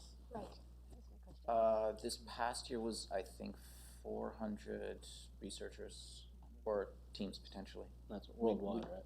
Yes, absolutely, and across multiple products. I mean, we have a NAT box that's within scope. We have Nest devices within scope. Android is within scope. Chrome is within scope. So we have vulnerability rewards pretty much spread across all of our products. So in some sense, these vulnerability programs, I mean, they're fantastic tools for the vendors. But it is encouraging people outside to look for the vulnerabilities, which is fine. But obviously, they're under agreement when they sign up for the program. They're under agreement to divulge it to you and not to anyone else. Is that correct? Right, absolutely, because we wanted to fix the vulnerability. Exactly. And have you seen violations of that where the vulnerabilities are disclosed to you and also maybe to an agency, maybe to a foreign state? I'm not aware of any. So presumably you patch it there, right? So. Absolutely, and the nice thing is the speed with which we can patch. We try to keep that window of opportunity as small as we possibly can. Is this the same in Mozilla? Yeah. We ran into that at ZDI where there was back then Double-dipping. back then iDefense still had a program similar to ZDI's program, an acquisition program.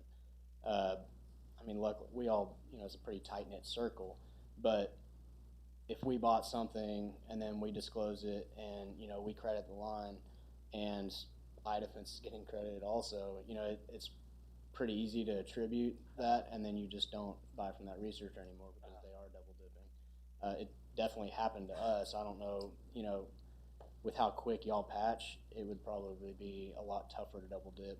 And I mean, I know for us, we offer 10 business days to even give them a decision if we're going to buy it or not.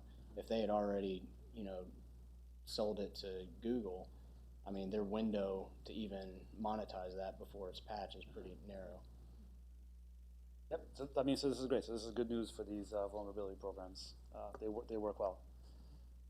So I guess at this point, if anybody wants to make any more comments, that would be welcome. But if not, I'd like to open it to the audience and get some questions from the audience. So you guys have been kind enough to be quiet for a while, but we'd like to hear your So if you're going to ask a question, please line up behind one of these microphones so that we can get you. This is being recorded, so it'll be published or broadcast later on. So know that you're being recorded. And as the organizer, I'm going to take the privilege of asking a couple of questions first. So, so my first question is, sorry. My first question is just a quick one about the bug bounty programs. One of the debates that we've been having about vulnerability disclosure is the question of whether vulnerabilities are sparse or whether they're common. Like, what is the risk of someone else finding the vulnerability? Are they hard to find? Are they easy to find? So do you find, so you were talking, Logan, about overlap or, in somebody selling the same thing to the same people. What about where it's not because the same person's selling it, but because independent researchers do independently find it? Do you feel like you have a data set from which you could conclude whether that happens frequently or not that frequently? I know that at ZDI when we had 2,000 to 3,000 submissions a year.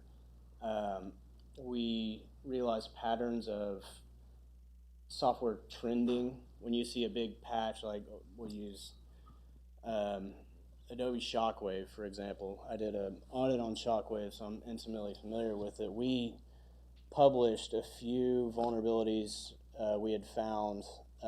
We disclosed them, published them at a conference. We talked about this black box audit that we did. And immediately after that, we started getting 2 submissions a day in Adobe Shockwave. I think a lot of people, when something becomes public or a technique becomes public, a lot of people kind of jump on board with that. They don't want to reinvent the wheel on some, completely new product. Yeah, so I think a lot of that trends, but There's a difference between the types of bug bounty programs that Google and Mozilla offer, which are really product bug bounties, right? They offer a singular product and they say, come find it, and over time it escalates the security of that, and that's where they pay increasingly more. That's not strictly true, but I want to let you finish your sentence. Okay. Yeah, no, correct me wrong. But some of the private companies that do bug bounties, in my experience working with those companies, researchers are finding similar vulnerabilities across clients in the development of their web applications. So there is quite a large amount of duplicative nature. And so generically, when you offer Chrome up, it gets stronger. Right. And the same vulnerability cannot be found year after year. True. But as you go from company to, if you institute a bug bounty process, company to company to company, there's a lot of repetition that happens. So at the risk of appearing to quibble, we also have a patch rewards bounty. So if you go and submit a security patch to a widely used open source product, so nothing to do with us, we'll absolutely pay you for that as well. In the private bug bounties, they're finding that maybe you didn't patch or something. It's not the I think your point basically holds. Yeah. There's some data in Firefox of vulnerabilities being rediscovered or resubmitted. Multiple. Yeah, we do get that. We have a non-zero instance of multiple reports of vulnerabilities to the bug bounty program. So it does happen. I think it tends to be, as somebody just hinted, that related to common techniques. So if multiple people are using the same tools to try and find vulnerabilities, they'll end up finding the same thing over and over. So if, say, a law enforcement agency were using some different, completely novel tool chain, that would perhaps separate them from other people who might be trying to rediscover similar vulnerabilities. The other thing is that a lot of, our bug bounty program applies to either various maturity levels of Firefox, as things get committed on nightly and then go through a couple levels of revision before they release. And we accept submissions against earlier versions, and as things mature, they get harder and harder. And so a lot of the multiple submissions we have are against earlier versions of Firefox at earlier maturity levels. Mm-hmm. Interesting. Okay, now I'm sorry. Sorry, I'll finish. In terms of overlap, at ZDL we would see similar submissions because people were using fuzzing techniques and stuff that would turn up similar crashes. Crash dumps might be different, but the root cause is actually the same. They're absolutely right that there are, I would say the most frequent crossover is when somebody finds a vulnerability in a library that's used across multiple different vendors' software. At Exodus, we tried to get away from bulk and focus on the real hard to find logic bugs and stuff, so there hadn't been that much crossover, but we have seen some over the years of different, FireEye catching something, publishing it that was similar to the exploit, but the vulnerability was the same as we had discovered, a year ago, that kind of stuff. So we do see some crossover. Yeah. It's not all that frequent, but our ultimate goal is that if someone does find a vulnerability, we've got coverage for it. Gotcha. Thank you. So now I'm going to do something that other people aren't allowed to do and ask a second question.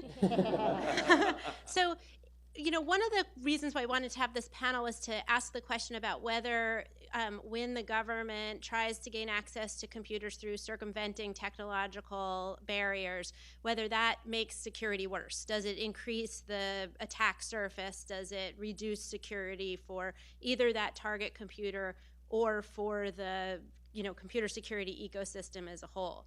And I'm curious what your answer is to that question, because it seemed like you guys were saying that the problem is a lack of oversight or operational policies or practices that keep the exploit secret, but that as long as the exploit is kept secret, and we can talk about how well we actually do that in real life or not, but as long as the exploit is kept secret, you haven't identified an additional security risk. So I want to ask you, are there security risks merely from the hacking? Are operational techniques, do you believe that they're an effective way to mitigate the security risk from having the exploit be out there? So the act of the hacking does not create any additional risk. It's the optionality of continuing to perpetuate its openness that over time creates the larger risk. So, engaging with it in a specific operation, finding a vulnerability, vulnerability, executing on it. Those vulnerabilities exist. It's continuing to keep it open, reserving the option for some later time that makes it more risky for everyone over time. Additionally, we have examples of exploits that have been used, that Stuxnet is one. Once it has been spent, used, if it's still kept secret, eventually it will get out, and then it will turn into malware or something, because after Stuxnet got out, Flame was developed and so was Dooku, and they came out rather quickly. And we now have this Celebrity, the iOS one that was released this morning, and every Patch Tuesday is followed by your Exploit Wednesday. So the minute somebody, even if you're using it for all of the right reasons to rescue these children in distress, that the minute it gets used, there's the possibility of it getting out. We just can't do security well. I think in war games, they say that backdoors are not secrets. And it's probably true across the board.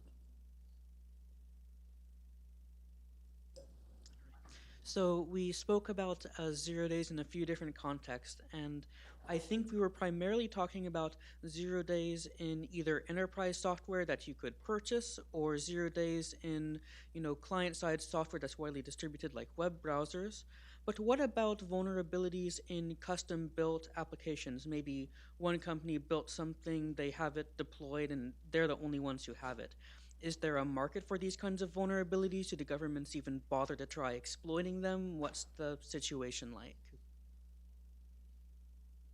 I mean, there's absolutely vulnerabilities in custom-developed software, probably more so than a big box store developing it. I mean, Microsoft, Google, Mozilla, all have coding practices and all that kind of stuff. If you're hiring a consultant to write you software, they're probably not considering the security implications. They're just cost efficient and just trying to get you, what you ask for that works for you. I would absolutely say that there's vulnerabilities in custom software. As far as like a market for it, I can't imagine there is. I mean, my experience is that vulnerabilities are valuable when they can be used en masse, right, to reach the largest number of targets possible, or for very, very specific, targeting types of things. And everything in the middle is sort of like blah. Who would have envisioned that an attack against an industrial controller for centrifuges would have been that useful? But because those centrifuges were put into specific uses, all of a sudden someone wrote an exploit against them. Yeah. Thank you. So the government has been leaking a lot recently, and in the past it's responded by surveilling reporters. What's the most important thing that reporters can do these days to protect their sources against the government doing it to them again, but with these kinds of attacks? You have somebody right there who actually knows a lot about this. I'll start, but I mean, most of the stuff that befalls people tends to be very basic OPSEC. You've heard several times here today on this panel that social engineering works. Social engineering works. And so anything that you can do to make it more difficult for social engineering to be ultimately successful, assume you can be phished. I cannot train a human to be unphishable. Can't be done. So assume that's going to be successful. What layers of defense do you have post getting phished that will prevent a successful... Or pre-getting phished. Right, but assume you're going to get phished. Yeah. Assume that you're going to disclose one of your credential user tuples. How do you have layers of defense behind that to make the blast radius of that? One or two examples of layers of defense? Two-factor authentication. Absolutely, or multi-factor. I mean, go beyond two. And, depending on the nature of the multi-factor authentication, some are more or less exploitable. Security keys right now are the state of the art.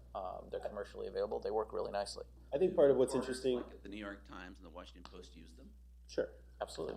Particularly people who deal in national security. Danny knows about that, right?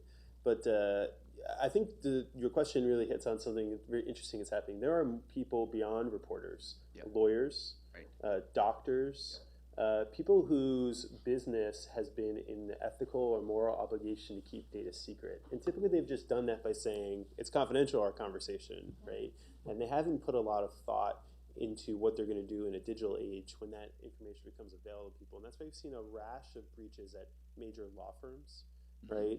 Medical hospitals and others have struggled, and journalists have struggled with this too. And people whose trade is to protect information, protect sources, or to keep things confidential, need to be doing more than just keeping up with those moral obligations that they've held for hundreds of years, and really taking technology standpoints. And I think you can actually get in front of the phishing. You don't have to wait for it to happen, but it's separate.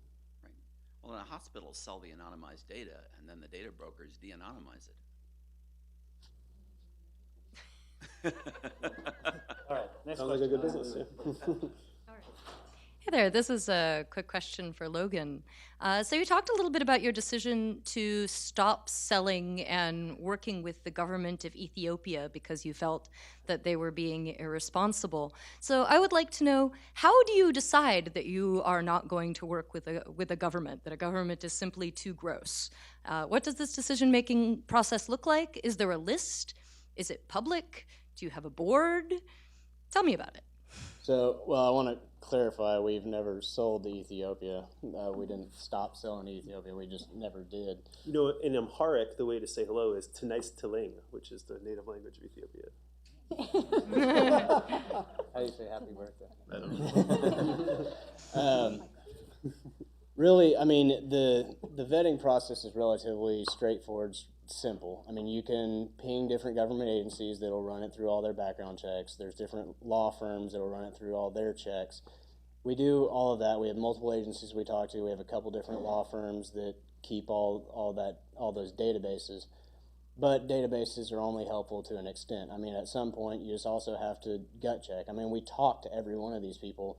What's your intended use case? I mean, if I get an email from somebody saying, I'm interested in, your subscription, how does it work?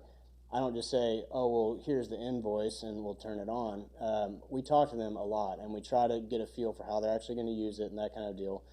But at some point, it just does come down to a gut check. And I mean, I know that's not the most... So you don't have any criteria? I'm sorry? No, I'm saying... What are your criteria? I'm saying after all of the vetting and after discussing with them their intended use case, if they pass all the checks, then the criteria is, do I feel comfortable with this person using this data for defensive purposes, and do I feel comfortable with this person keeping this information confidential? If I don't feel comfortable with both of those, then I don't go through with it. So, I mean... Do your criteria include the government's human rights record? Right, exactly. So Ethiopia, we denied them because through Hacking Team, we saw that they had a habit of using exploits against their own journalists.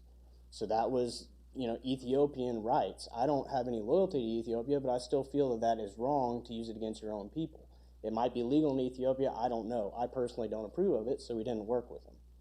How about, like, Kazakhstan or Turkmenistan? We haven't been approached by them yet. I would have to take that, as they approach us.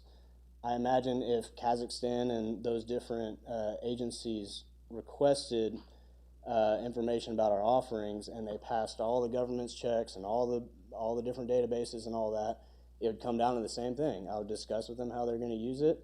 I would try and get a feel for if they're trustworthy or not, and if I don't get a good feel about it, then I wouldn't sell to them. Perhaps what you're getting at is there needs to be some sort of export control, in this space. Like there are for aerospace and other types of cryptography, et cetera.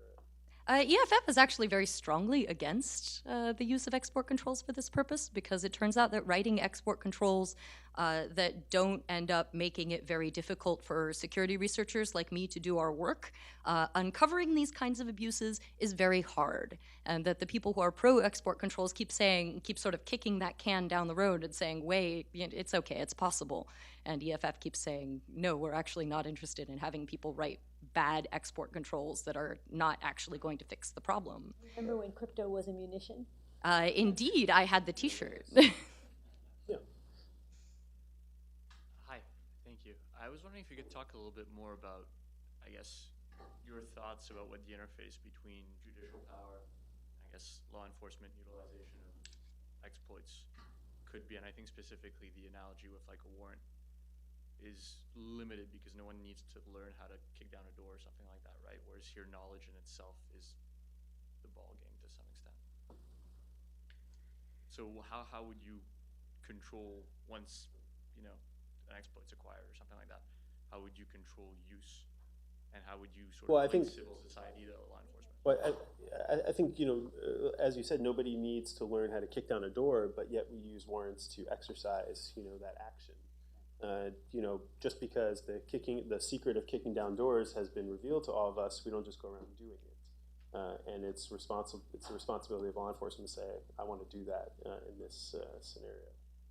And with surveillance, right, we have, if you're talking about a wiretap, we have two different types of judicial action necessary depending on the kind of information you want to get. It requires just a judicial signature if you want to get the metadata, if you want to get who you're calling, when you're calling, and where you're calling, and how long you were on the phone. But if you actually want to listen to the voices talk, then you have to have a particular type of warrant. Right now, because of the way that technology works, for example, with a text, how do you separate the who you're talking to from the message itself? So there, we actually need to have this sort of discussion and figure out what is the equivalent of those types of warrants, and also what is the equivalent of minimization, which is the idea that you're holding, you have a warrant to listen to this person's conversations, but not this person's. And when that person comes into the conversation, it used to be that someone sitting with headphones and a little box would have to press a red button in order to actually turn off the recording at that point, and they'd have to periodically unpress it and listen and see whether or not that person was no longer there, but that was called minimization.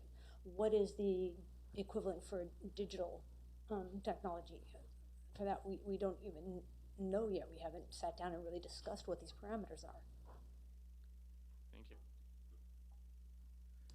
Hi, I have 4 questions, but I don't want to anger Jennifer, so I'll only ask one of them. So I've heard some would say that the problem with a backdoor as opposed to a vulnerability is that, and Sandy actually made this point, that if our country mandates a backdoor, that other countries could also put that government in the position to mandate a backdoor, and perhaps countries that have bad human rights records or countries that we don't get along with. And furthermore, that if a backdoor is somewhat similar to a vulnerability, this puts the economic cost of maintaining that vulnerability on the company, whereas having to buy exploits puts the economic cost of getting that vulnerability with law enforcement, which maybe you could argue is where it should be. So I'm curious to hear how you guys would come down on that, if you think those are valid points or if you think that there are arguments against those.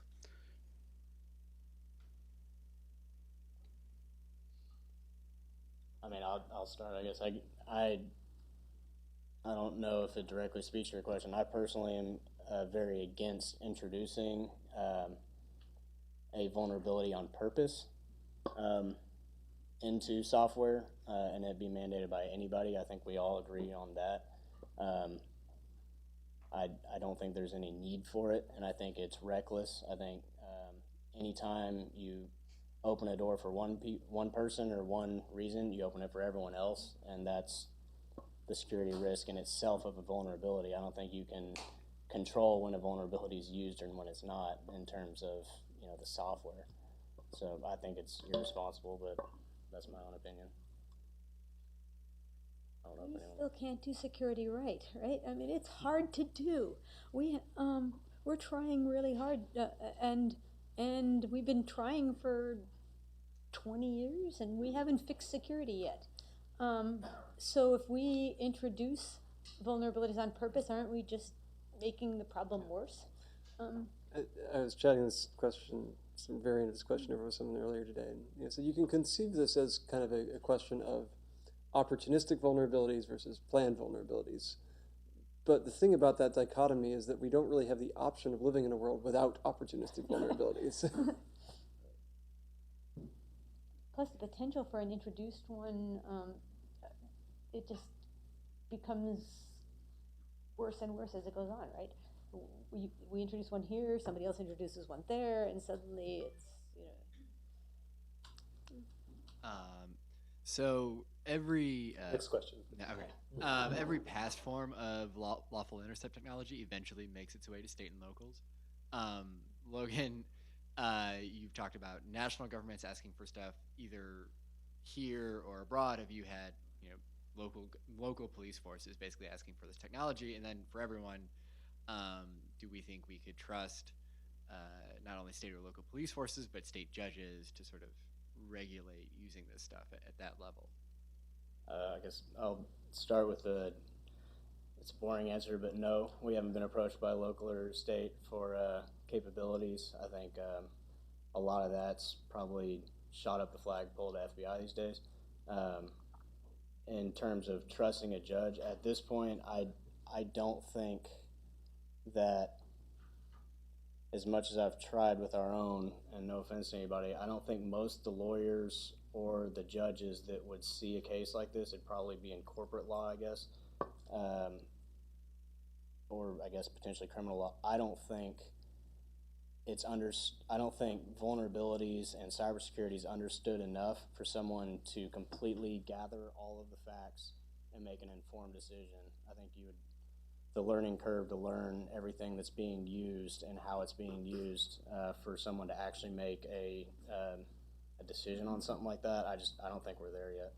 But do you think there's a way out? Like, what do you think is what should we do? So we're not there now. But what should we do? Tech-savvy attorneys. That would be nice. We should have unlimited confidence in our government system. Sometimes it takes a long time, but it feels like our country always gets there. I think the challenge is when these things are done in secret, and when they're not done in secret, and we have opportunities to bring them in front of courts or deal with them in the legislative process. We always end up coming out over time to the best outcome for people. But what's happening in this space is that our government is in some cases subverting the path.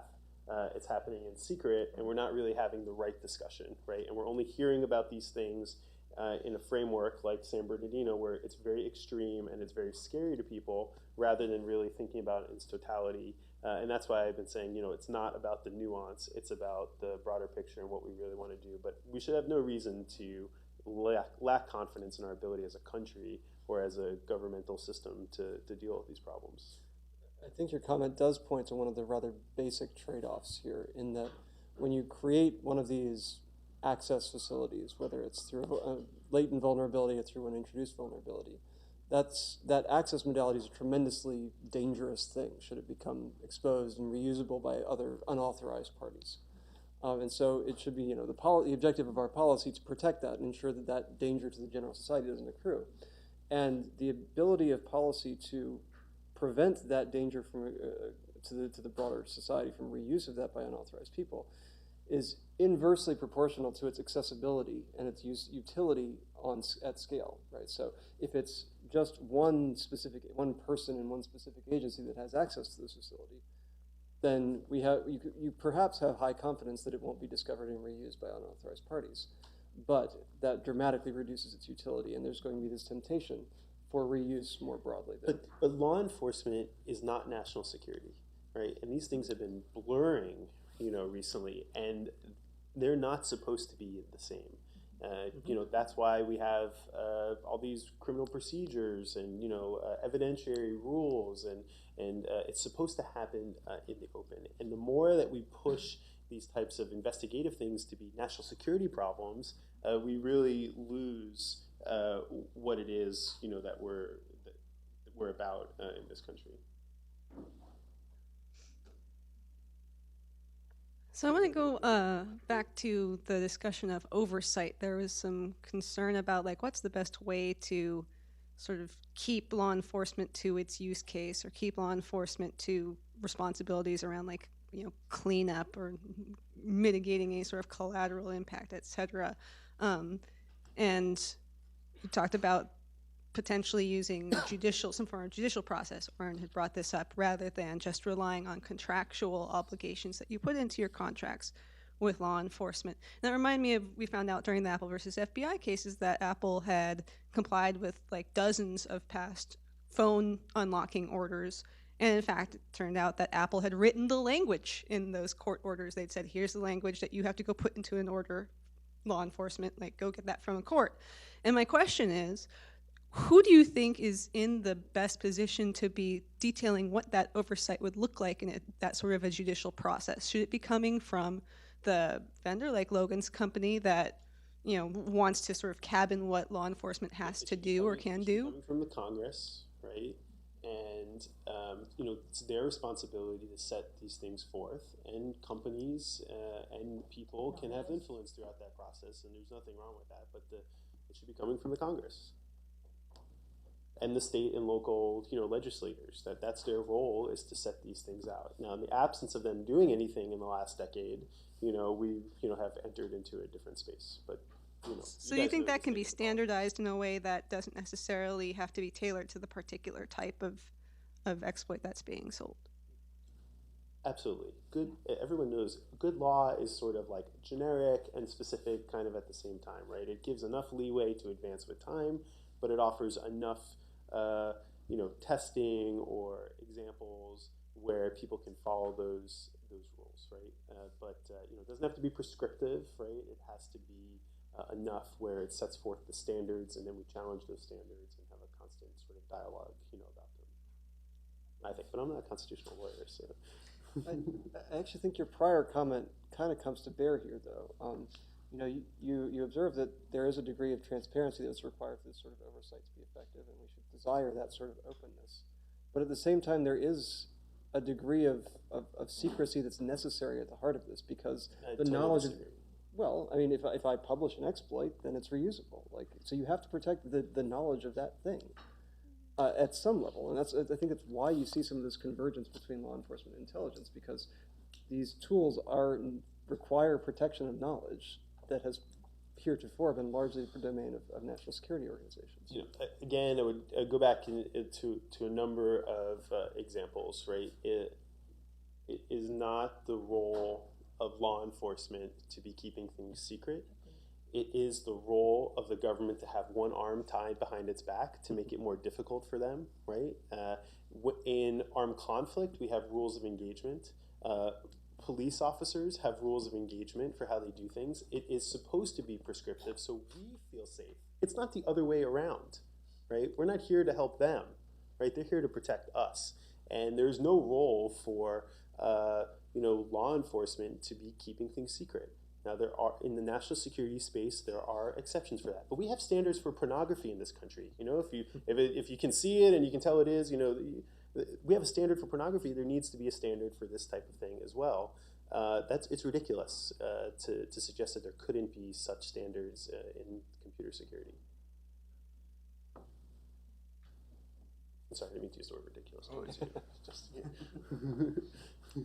Hopefully, easy question first. When a phone is put on airport, does that simply disconnect all the antennas? What? When a phone is put on airport, does that simply disconnect all of the antennas? There's no single easy what it's supposed to do, and what presumably the FAA and all the equivalent entities around the world want it to do is it wants that phone to stop emitting any kind of radio frequency. And I think they have ways of verifying that. So yes, that's exactly what it's supposed to do. It doesn't physically disconnect the antenna, because these are solid state devices. There's no little switch in there. But the software is supposed to stop talking to the radio, and the radio is supposed to be powered down.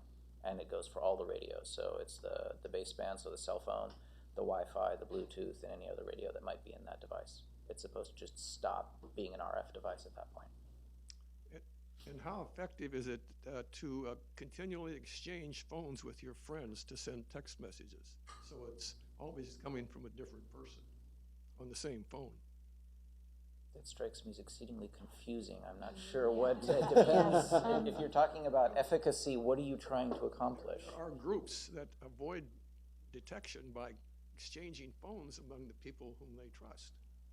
And so if someone is trying to monitor their phone, they're constantly getting somebody else's phone.